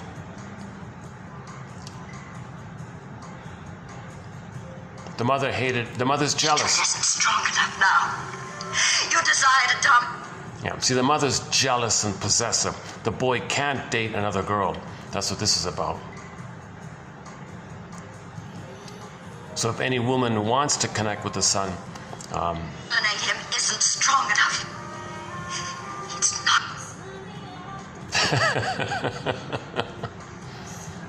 so she looks a bit like a grim kind of a ghost, right? So the mother was grim, he was grim, kind of thing. Not your little boy anymore. Leave him be. Now that's the soul. Leave him be. Leave me be. I want to be free. I want to be free. Leave me be, mother. So there's a part of him that wishes he could say this, or unconsciously he's trying to say this. You will not have him back.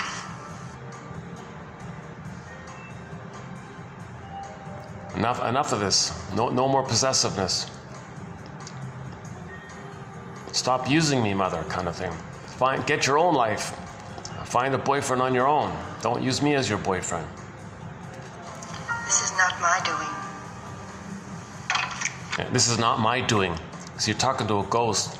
He now wants it. There is no real mother doing this to him anymore. But from her point of view, she got what she wanted. But in reality, a man at 33 or 34 wants to choose. So what's his choice? What's his choice?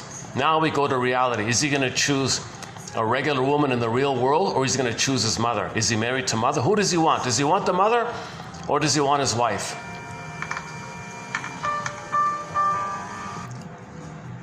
So what does he want? Does he want mommy, or does he want a wife, a partner? He can't. Watch. Young man's fancy. Come back to me, mother.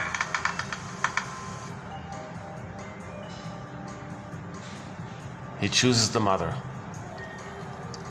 He chooses the mother.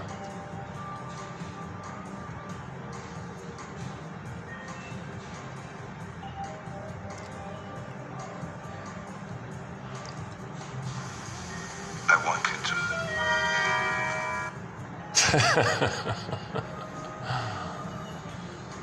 So there's a proud mother saying, I win. No one's going to take my possession away. So the mother has an oral fixation. She wants complete possession over her property. She thinks she owns the son like a breast, like a thing, like a possessive. So very possessive.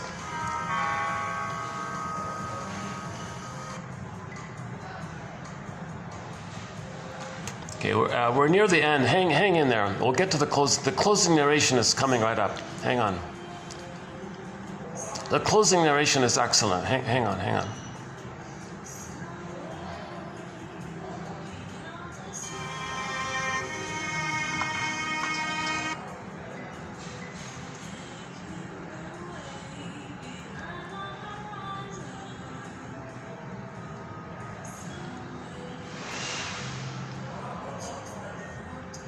Now you're going to see the emotional him. That's him. Alex.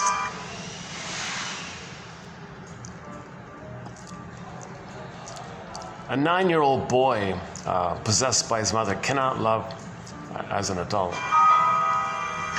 You. So now any woman who tries to love a man with a mother complex is going to be very disappointed. Now she herself, any woman who is attracted to a man like that, she's got to learn herself why she's attracted to a mama's boy. Can we go to the park and then... You see, this young woman and the mother are pretty much the same.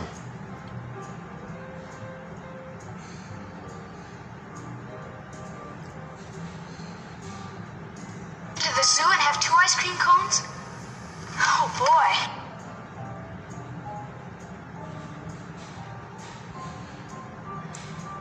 See, that's inappropriate like that, right?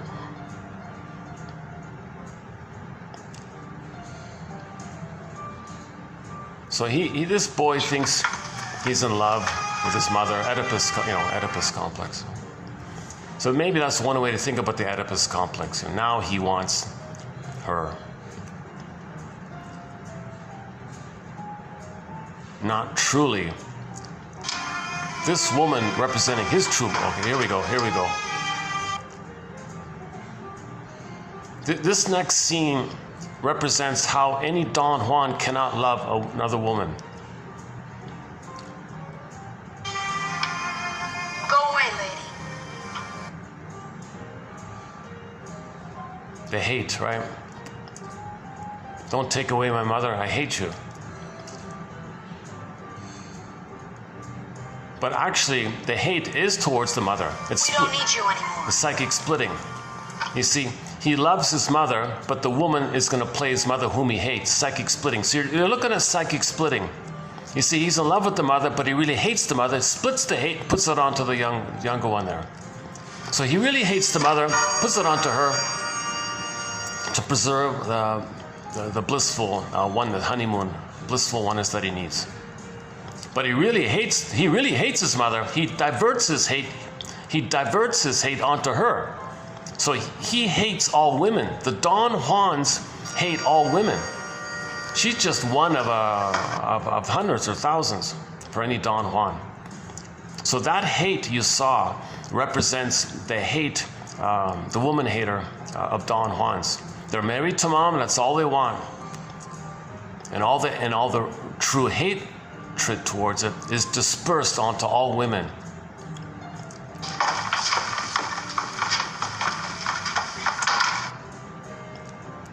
Okay, here's an excellent closing narration. Hang in there, hang in there.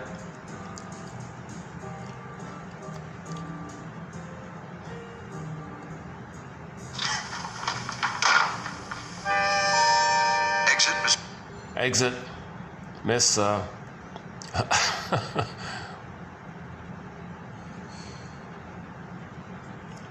that scene. Formally and most briefly, Mrs. Alex Walker. Yeah. So exit this woman. The house is now fully 1940s.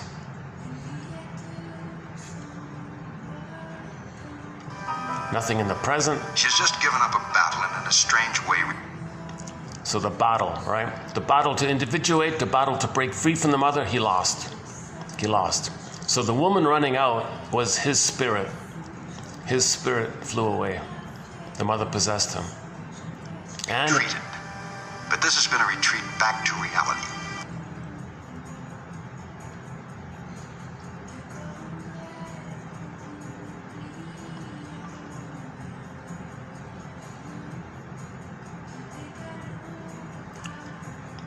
Her opponent, Alex Walker, will now and forever. Okay, Alex, okay. Well, now and forever. Okay, no time, timelessness. In the unconscious, there's no time. Hold a line that exists in the past. He has put a claim.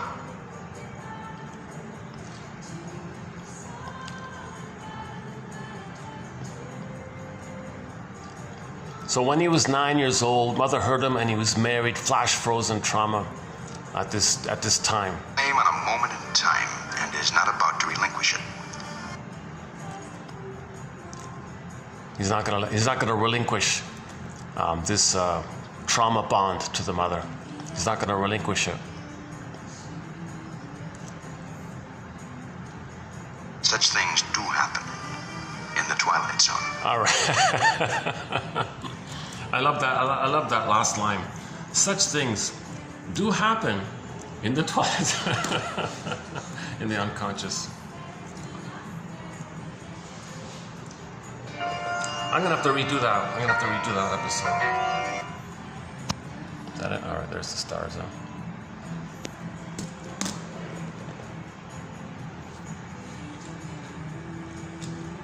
I'm curious to see if those snippets I can play it back, or if it's all copyrighted.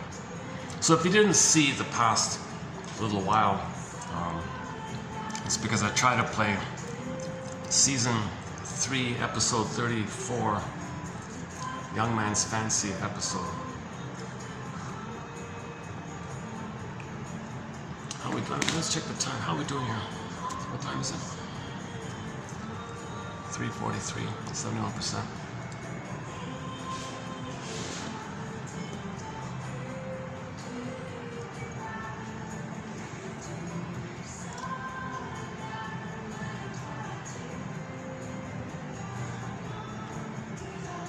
Let me just take a little musical break here. Okay, let's play the Tracy Bones song called Your Own. Nice little song here.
Now let's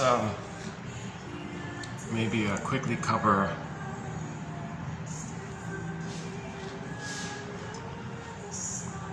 actually in 3101 there's that quote about the smothering mother, that she wasn't taught its own, of how she has an oral fixation. So this engulfing, possessive, jealousy stuff, all mine, you know, that's oral fixation. Because this, so in the Twilight Zone, we can make the inference that when she was a baby herself, the nursing didn't take place, separated from the mother, some no attachment. Maybe she was bottle fed by a nurse or something, didn't have to skin, didn't have any kind of paradise, oral fixation. She's missing that time of the blissful union like that. So she has a little boy and creates that union with him. That boy grows up, okay, married to mom, anger splits onto others. So you saw the scene where he says, get out of here, like, we don't need you. Yeah, let's take that one up.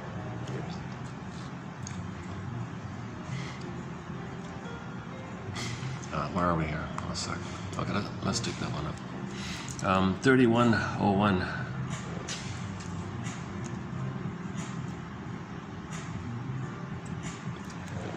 Yeah, this first one is a good one. By Lowen here. All individuals who come to therapy have been greatly diminished in their capacity to live and experience the fullness of life by the traumas of their childhood. This is the basic disturbance in their personality, which underlies the symptoms they present. While the symptoms denote how the individual has been crippled by his upbringing, the bottom line is the loss of the parts of the self.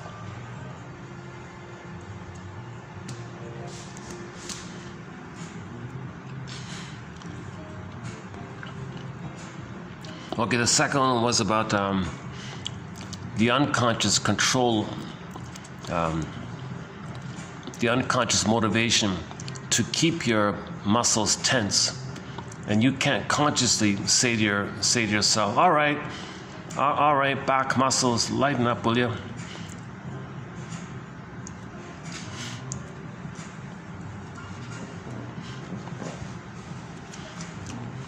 Yeah, like the souls in hell, suppressed feelings, which are quote-unquote dead to the conscious mind, live on in an underworld of torment. Again, every chronic tension represents a limitation on the individual's ability to express himself. For example, if a man's gonna tell a lie, well, normally you feel kind of bad about it because you betrayed, your true voice, your true self, your true feeling if you lie. That's not true. You're going to feel badly, guilt, naturally. One would naturally feel guilty about the lie. However, there are people who don't feel guilty when they lie, but that's because they don't feel, they're not feeling. They have suppressed feeling, repressed feelings. These feelings, which the ego or conscious mind believes are unacceptable, shameful, dangerous, etc. So these repressed feelings are kind of like souls in hell. Okay, the metaphor, hell, the underworld, unconscious. And these feelings they live in the underworld of torment.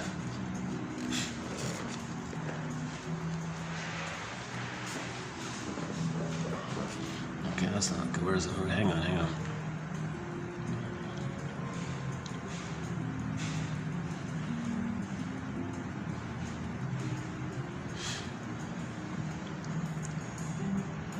Well, might have been, maybe it was in the quotes on the oral fixation. We did a bunch of quotes on the oral fixation topic. It must be in there then. Let's try one more time. What's this one? Got so many good quotes here, my goodness.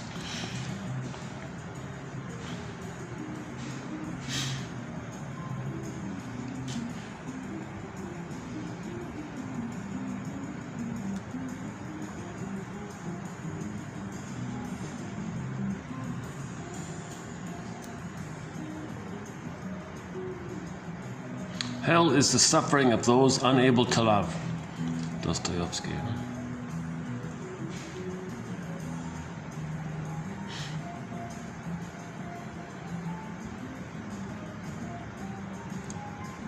No, it's not it there. No, I forgot where it is. But there's a quote recently. There is a quote in our collection about this issue. Any mother who's very possessive and jealous and demanding, or a man who's controlling, that's all oral stuff. Oh yeah, Erickson. Oh yeah, Erickson said it. Go to the quote by Erickson. So the prototype was the baby was nursing and the mother was doing it wrong. Baby got frustrated. He finally got, and the mother ignored the child's frustration. The baby was starting to be distressed, a little scared. Mother ignored it, ignored it, ignored it. Finally, baby got enraged. With his rage, okay, he started biting. He started biting the nipple. Then the mother said, "Hey, you can't do that to me. Who do you think you are?" And she pulled away. The mother didn't understand that the baby's biting was an SOS. It was a cry for love. It was a need for love. Because the way she was doing it, the angle was wrong, the handling was wrong, the baby was in the wrong position. He was frustrated and stressed out like this, so he became angry, started biting. Or the mother has this disturbance, oh, let me wean him, you know, so I can control him. No, I'm not ready to fall off the tree. Don't wean me. Mother, don't wean me. Right? So he's biting to hold on, don't wean me. Mother forces her away. Oh, you're biting me now. It pulls it away even further. The more the baby bites, the more the mother pulls away. Imagine as a pattern in life. The person grows up, they're going to be possessive and demanding and controlling, but when they do that, it's going to drive people away. So now they got a pattern, a perverse pattern of being possessive and controlling, and they want to control things, thinking they're still in the nursery. Okay, the house in the mind, unconscious mind. They didn't leave that house. They say you can't leave home. There's an old adage that says you can't go back home. Okay, well, that doesn't apply in the unconscious. He's always in that past home. So the past home was, he was desperate and angrily trying to get the breast there. Don't give me weaning trauma, mother. I want to stay on the tree. I want to, if the fruit could speak, the little fruit, if the little apricot or the plum or whatever could speak, hey tree, mother, I want to stay on the stem, nipple. I want to stay here until the juices come in, the natural sugars come in, and you know what? Nature will, I'll fall off by nature. Don't push me before that, then I'll be bitter. Because those fruits which are plucked prematurely are bitter. So people who are prematurely weaned become bitter themselves. Bitter humor, bitter biting sarcastic humor, bitter personalities, hostile, bitter people. So people can become bitter if there's weaning trauma like that. Like the fruits become bitter. If the fruit can stay on the tree, it'll become sweet and juicy and nice and soft and everything. But if it's premature, it'll be hard and bitter. So a lot of people can become hard and bitter, right? So this mother we saw on the TV show, she was a hard, bitter woman, right? She was a very hard, bitter woman. So I had a son, and dominated her, and controlled the son, gobbled up the son. Because in her mind, in her home, in her mind, she never left the house of her mother who did that. So the son steps in to her house, and she's gonna gobble up the son, thinking she wishes as a baby she could have possessed the breast. So she possesses the son because she couldn't possess the breast. She couldn't have the once to the breast, so she creates a symbiotic fusion with the son, like that. Yeah, that's the Erickson quote. Yeah, yesterday we talked about, go to the short section. I posted it about Erickson, Eric, the famous Eric Erickson.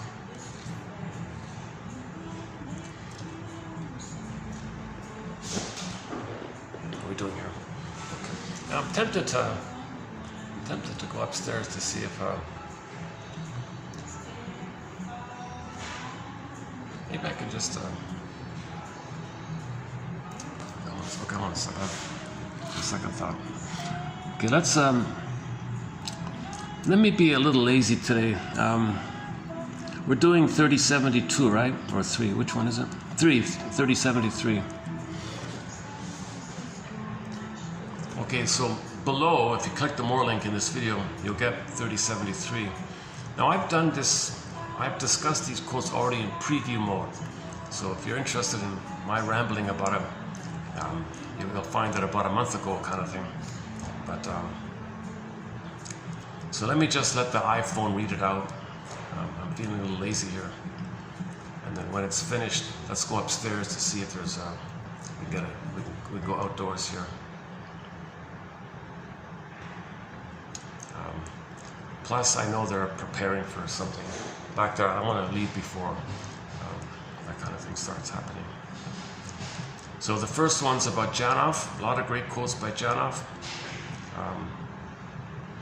Another one by Ian Sadi, from his book called The Origins of Love and Hate. One from there. One from our mentors, Fairbairn. That's the third one.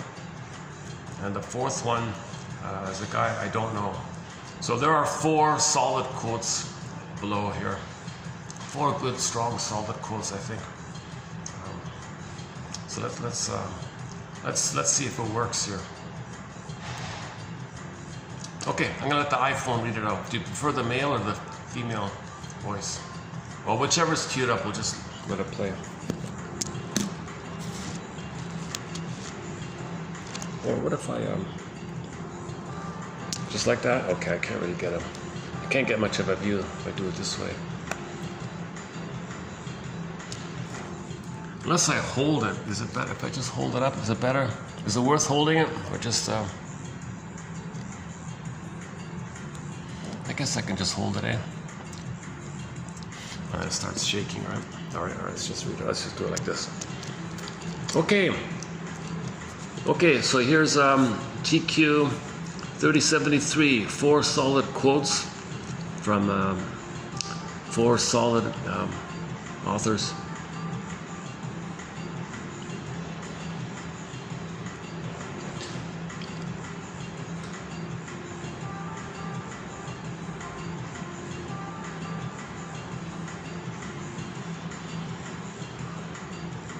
Let's see if it works.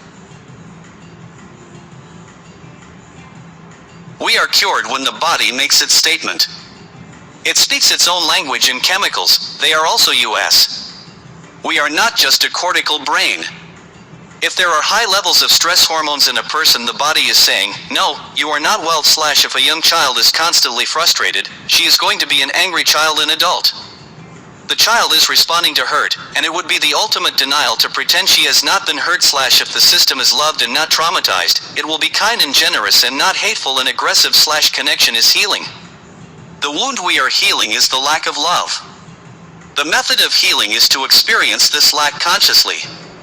The moment we are hurt, the system rushes in to heal. If we are cut, the epidermal growth factor is produced to help healing. When we are hurt emotionally, first the forces of repression rush in to keep us calm and functioning. Then the imprinted pain is constantly trying to connect with frontal consciousness so as to heal.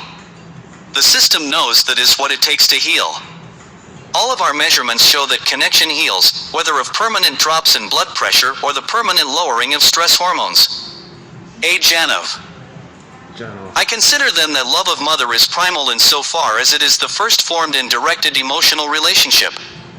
Hate I regard not as a primal independent instinct, see later, but as a development or intensification of separation anxiety, which in turn is roused by a threat against love.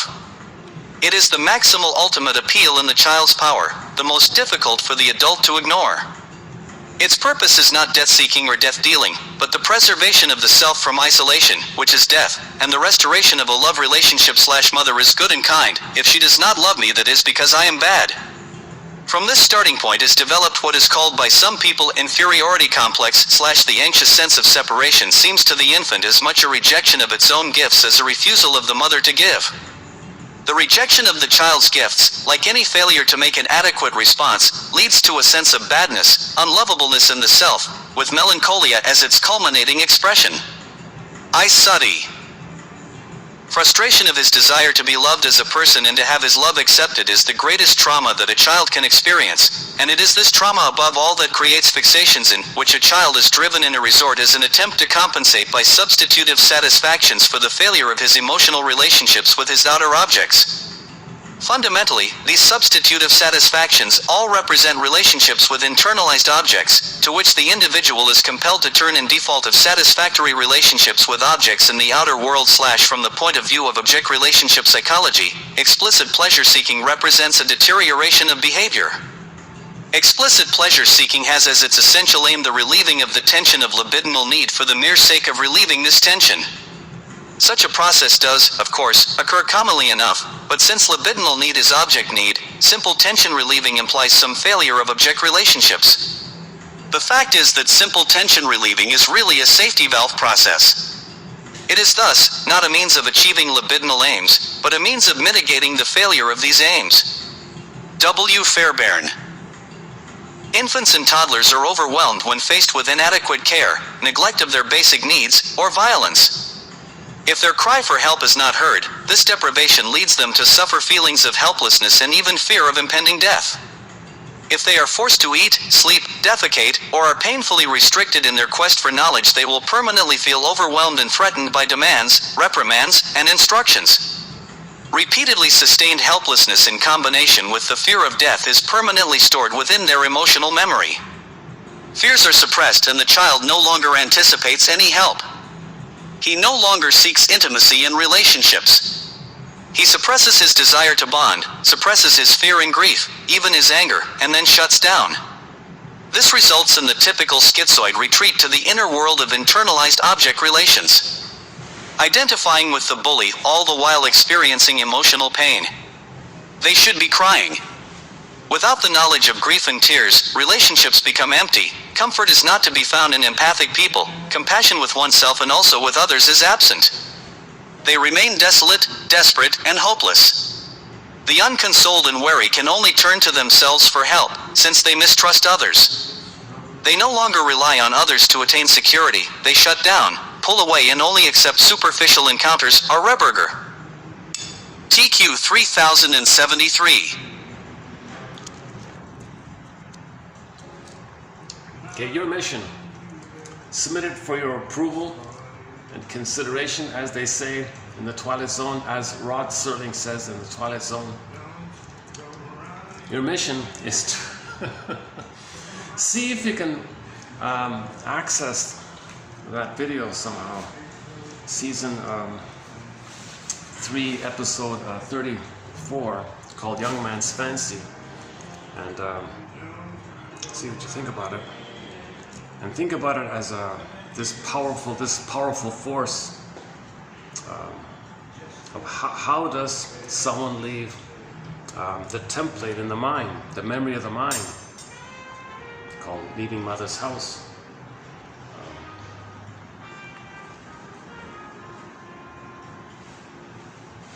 So you want your own mind, right?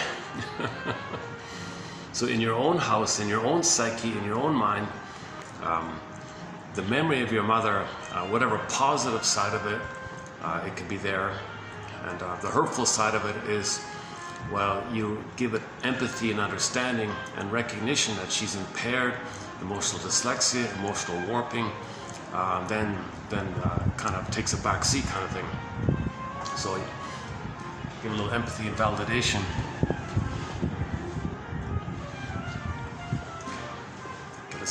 Let's try it. So give me a minute to set up here. Hold a sec. Let me set this thing here.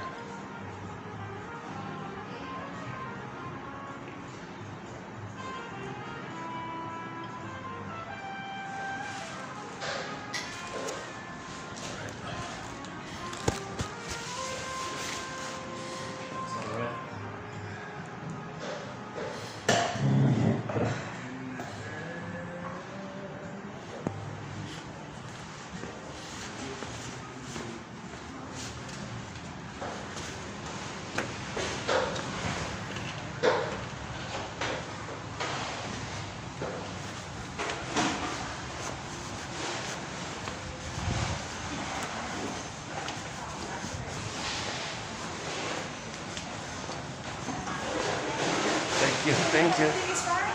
Oh, Thank you thanks a so lot. much. Have a good day. Thank you.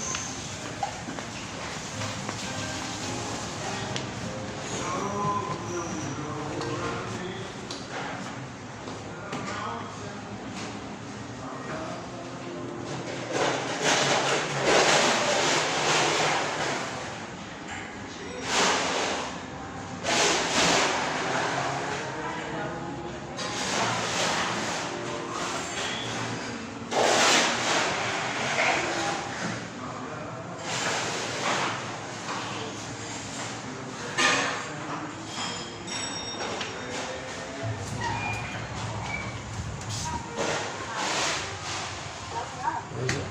This one? One of these ones. Haven't been here in a while, a couple of months. I want to take a peek at the pool area. If nobody's there, we can hang out there for a bit. Otherwise, I'll start to wind down this video for today. Yeah, so your mission, should you choose to accept it, submitted for your approval and consideration, of course, is to watch that episode about the mother complex and start to put your mother on the couch, analyze her, shrink her, analyze why she's behaving that way. So, oh, hang on.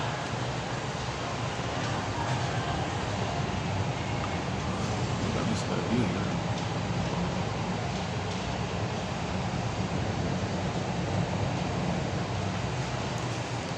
What's this here? Aha! Oh, this is...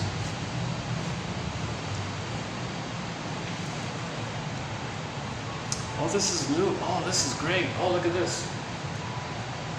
This is under construction. Oh, this little area. Hey, look at that. Oh, man. Oh, take a peek in here. Oh, I see. Okay, this is, I guess this is sort of a bar or something up here. So they finally finished it. Oh, check out the view here. Yeah, look at that. All right. That's southbound. No, that's southbound. That's the main business district, I think, in the distance. I don't know if you can see it too well. That's the main CBD. This is westbound. That's the SkyTrain.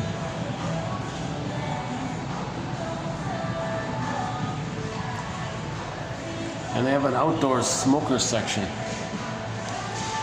Oh man, look at this. They even got a Flintstone. They got a Flintstone motif here. Here's a thought. What if I could, I wonder if they'd let me just sit here. Bring my own chair and just sit here. Look at, wouldn't this be a nice little space here? Let's see if they even open. Are these guys open during the day? Hold on a second.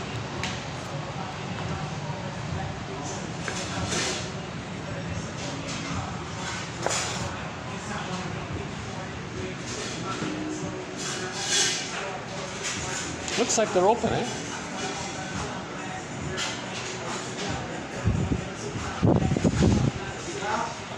Are you guys open in the afternoon? No, sir, we open at 5 in the evening. You begin at 5. Gotcha. Yes. Okay, excellent.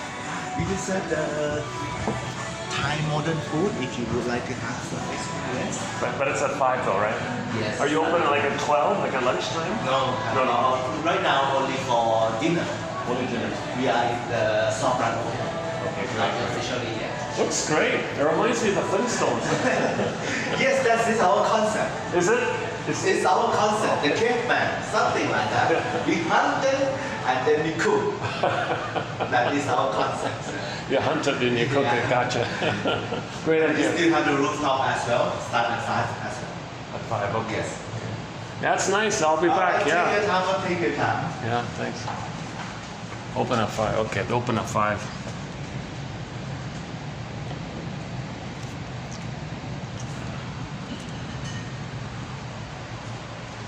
Oh, he said no. It was deliberate. It was a deliberate caveman motif. Yeah. Yeah, fun little place. They got an outdoor smoker section here. Let's see.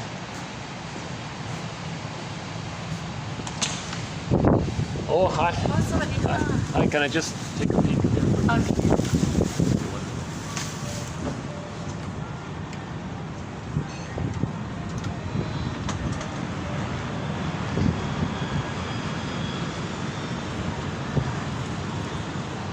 Oh, there's the rooftop.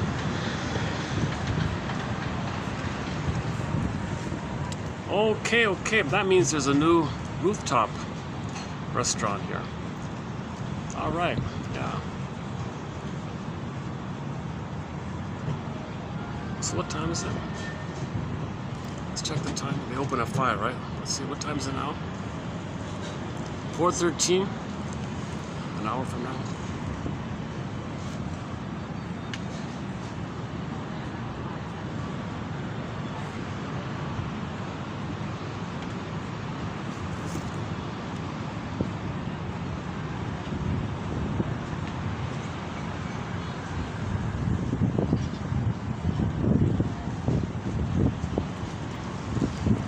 Oh man, they probably wouldn't allow it, but wouldn't it be nice to just have this patio in the afternoon?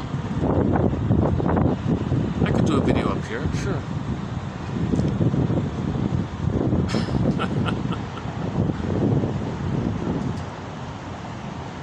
This is the Flintstones patio.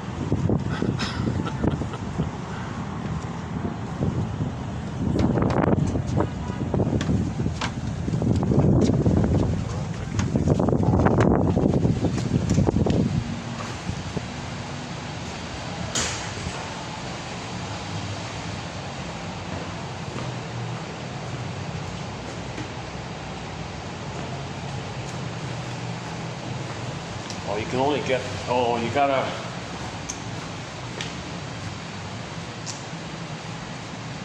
okay, you gotta wait till 5 o'clock to get to the top part.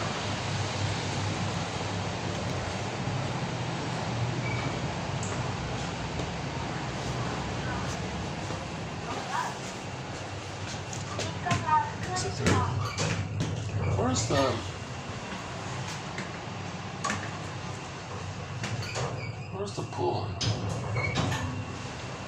Hang on. Haven't been here a long time. 32. Oh, it's not open. Oh, they're closed. Oh, I see. 32. Oh, you need the key now. Oh, I see. Oh, I see. You need the key to go to the pool thing. Okay.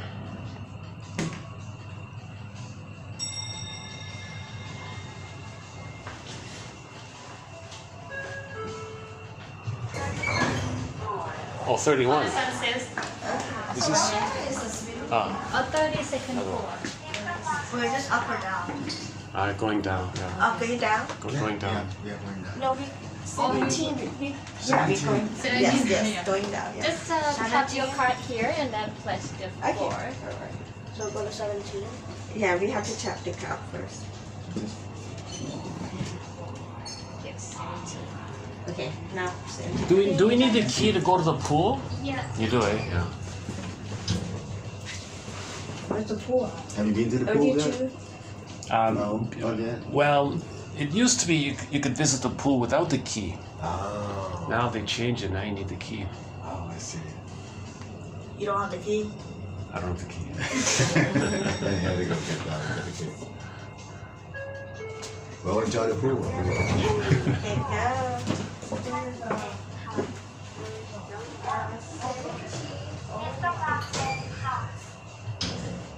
Key card. Okay, and the second part of your mission, should you choose to accept it, is to read the 4 quotes. It's too dark here. The 4 quotes in today's batch Fairbairn, Janov, and those three, the Seti and the Seti. Those are good ones, I love.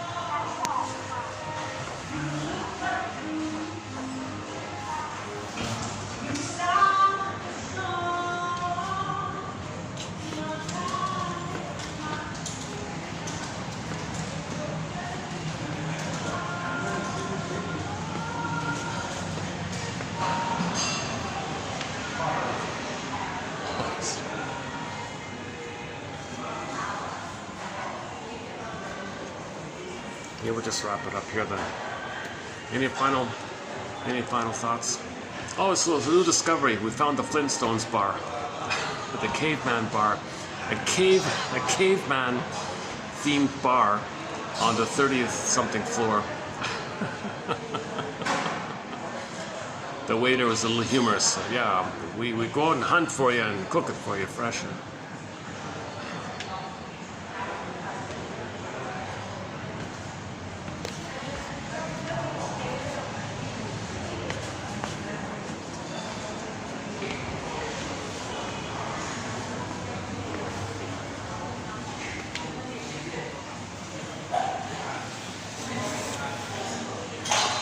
Hang out here for a bit.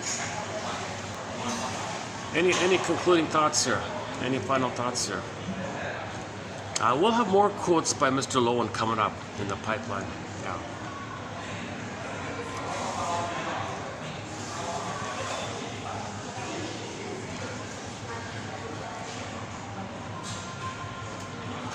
So yesterday the 3101 or the 3100, one of those two. There's one in there, there's a whole thing about how the musculature, the tension, is, sometimes he calls it frozen anger or frozen fear. So our body is in a permanent state of emergency and fear and anger. Stress response called tension, hypertension, tension, stress, tension.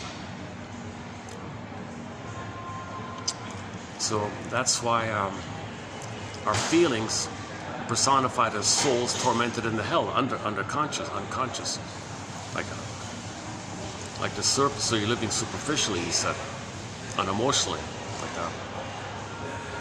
So that's an impoverished way of living, he said.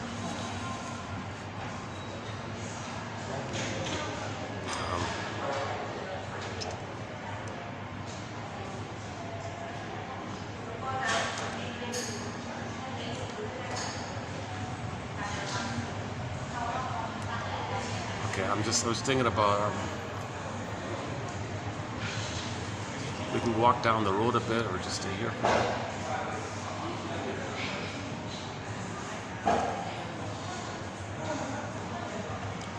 That Seti one, that book is 1924. That's a 100-year.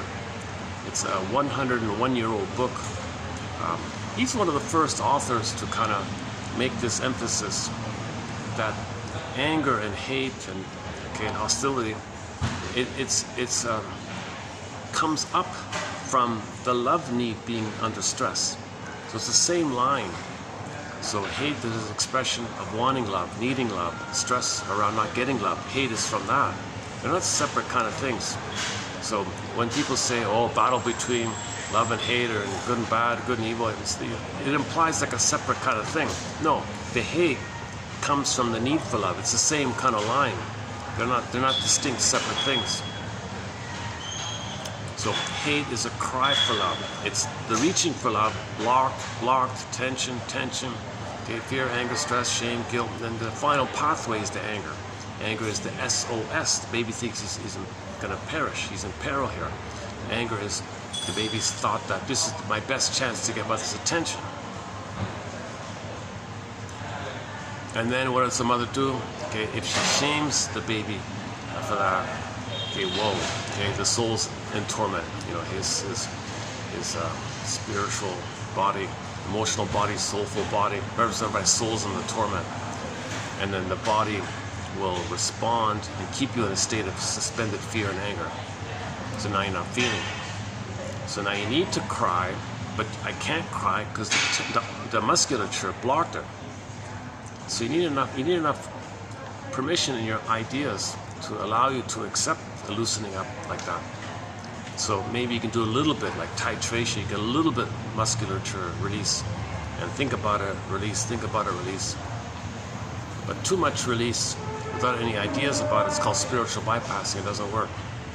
Because the consciousness is the healing. Now when there's too much tension, it's probably a good idea to get a little release like that. Get it to where you can, to your homeostatic kind of place. If there's like tension upon the tension, upon the tension, you probably want to get it to a place where you can touch the psychology side.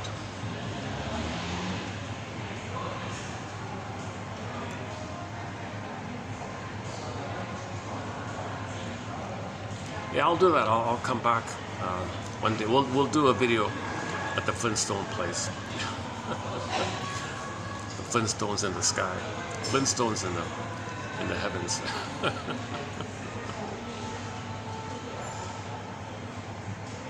Silly kind of show, right?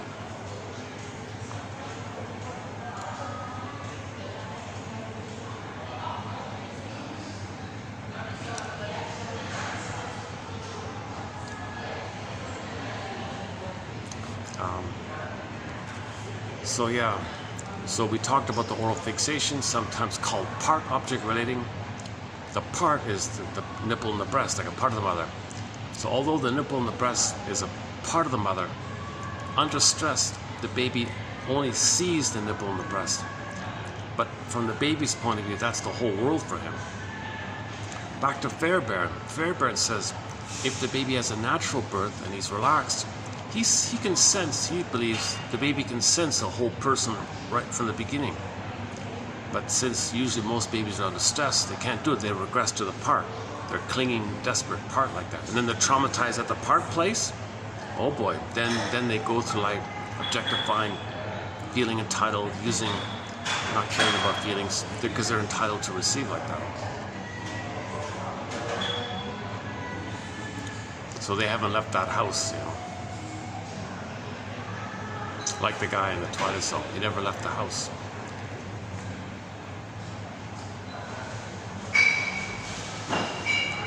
This Woodman, I don't remember exactly her book, but I think the mother wasn't around for her, so she transferred the need for mothering onto the father, but the father cannot provide what the mother should do.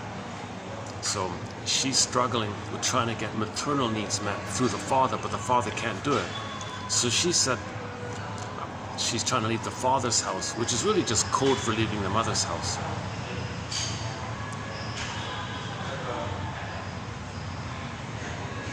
So I would say Twilight Zone is a little bit more to the point like that, in that case.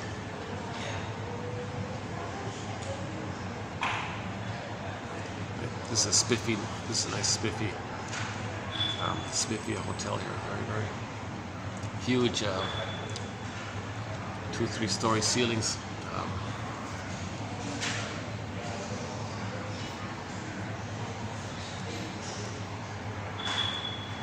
This is about 2 years old, 2 years old, 3 years old, about 2.5 years. I was actually the first person to walk in when they opened, so they know me a little bit.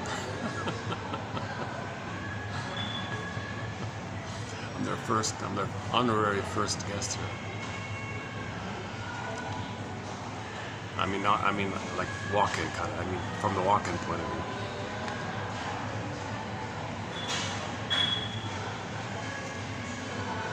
Yeah, maybe that's why they're a little nice to me. Oh, he's our first guest here.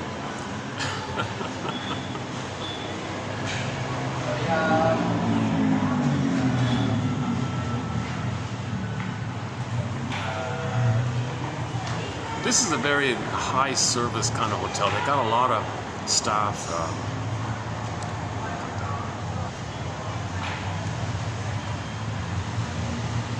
Let's change. Let's move over here 1 second. Sit here. Right here. Let's try this. It's the same thing.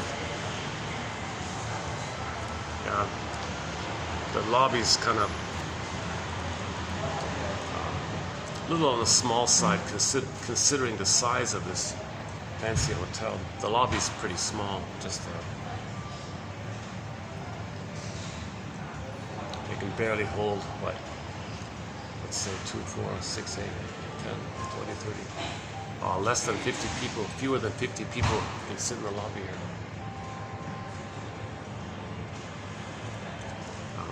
Oh yeah, this is my most expensive venue. When I come to do a video, this is the priciest one. Why am I? Okay, this is unimportant details here.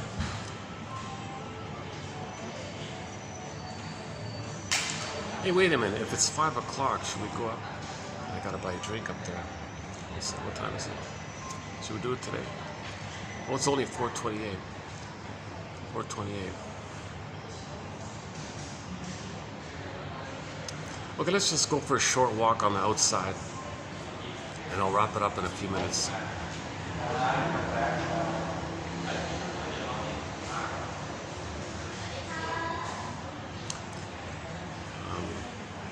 Yeah, okay, let's do that.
Okay, let's just pause it here for today.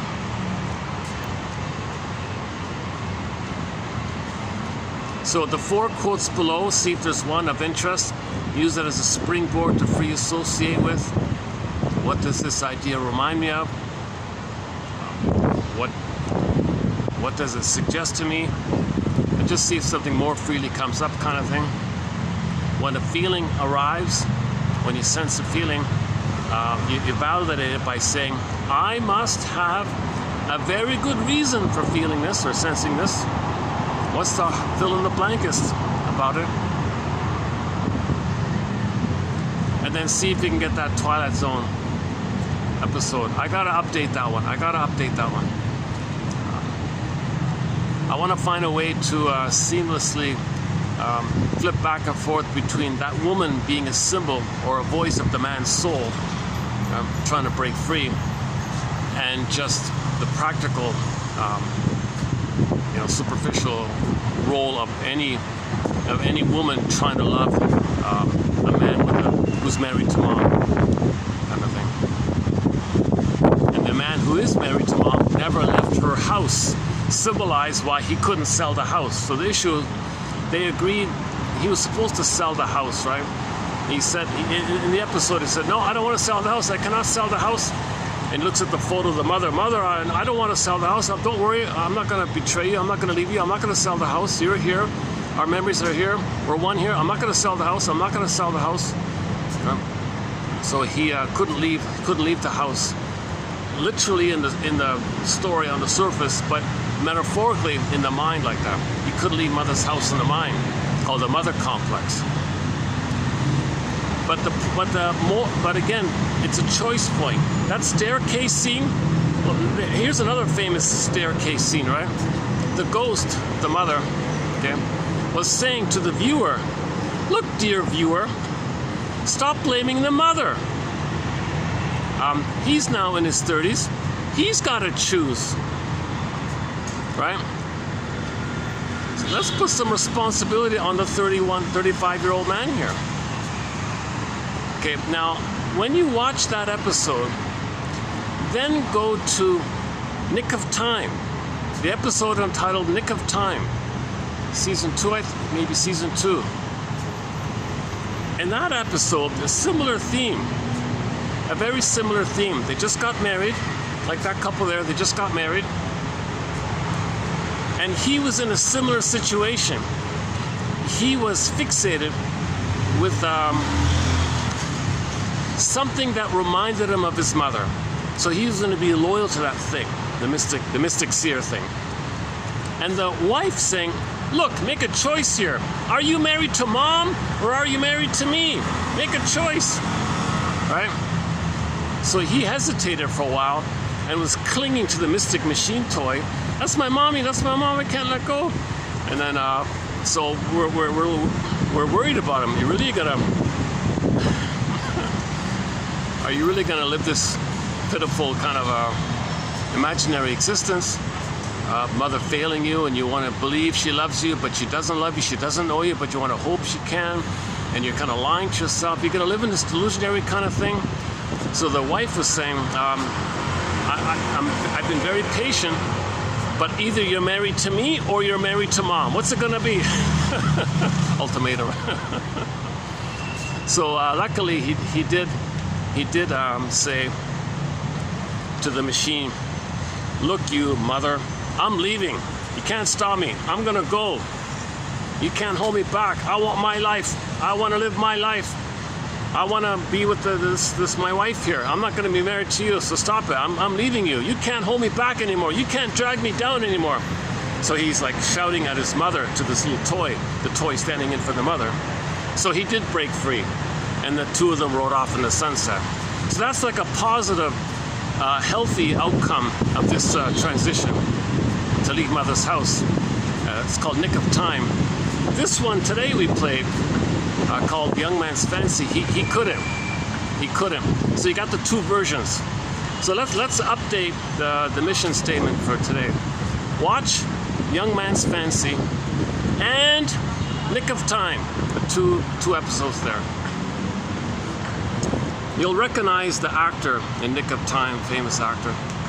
Not really a fan, but he's a good actor. Entertaining kind of actor, but anyways, never mind about that part.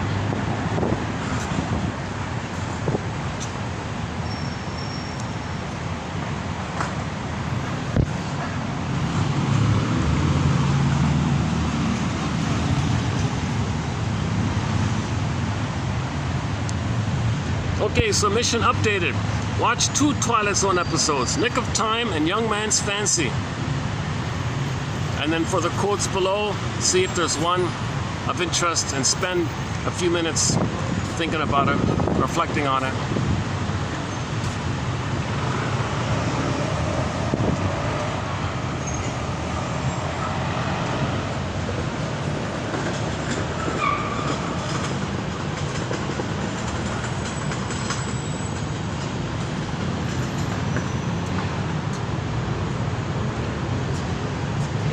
Oh, there's the, way up there is the Flintstones restaurant.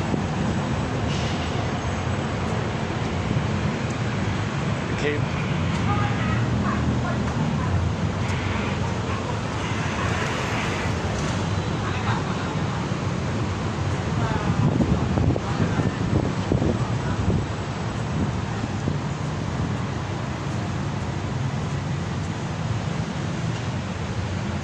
What's over here?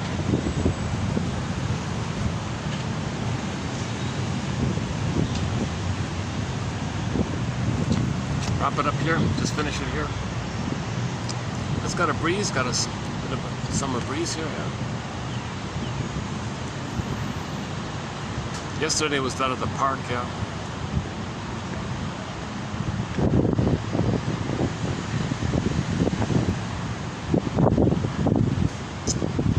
Yeah, so let's look around here. 1 second.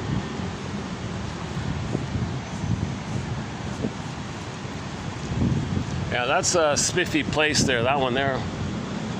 If you have $1 million, you can live in there.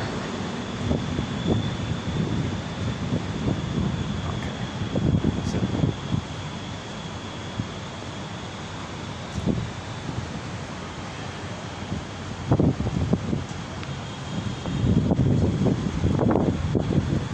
This is considered sort of a uptown, like a higher end uptown kind of place. It's not the core downtown. It's sort of like a residential. It's a half residential, partially touristy kind of place. Sort of a blend like that.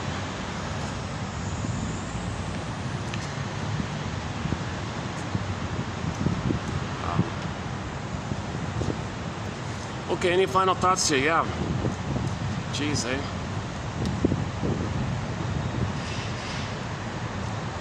If you're interested in my discussion on Nick of Time, you can dig it up. It's maybe a few months ago we did it. 4 months ago we talked about it.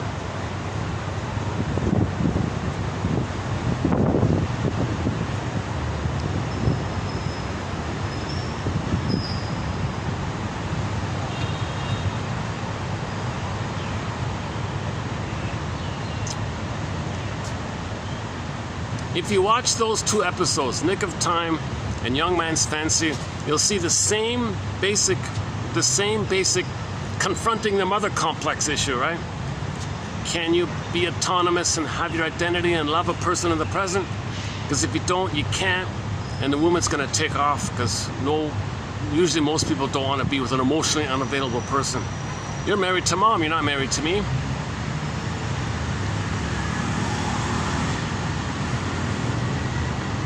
It might happen with men too. A man might marry a woman and she's emotionally not there. She's still married to the previous one, or a parent even, or a sibling or something. So she's not in the present.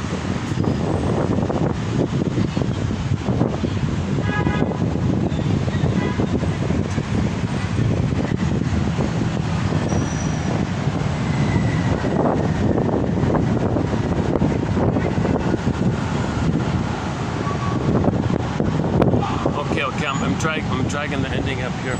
Sometimes I do this. I sometimes hope to have like a fun kind of upbeat ending. Sometimes I feel like something's been left unsaid. I feel like I know within me there's something more that wants to come out, that wants to be said. But I know if I get in this kind of place, I can meander on for like 30 minutes. Oh, that's what it was. So when I hit the stop button, I'll be on the Sky Train. Oh, that's what it was. You know, kind of delayed onset.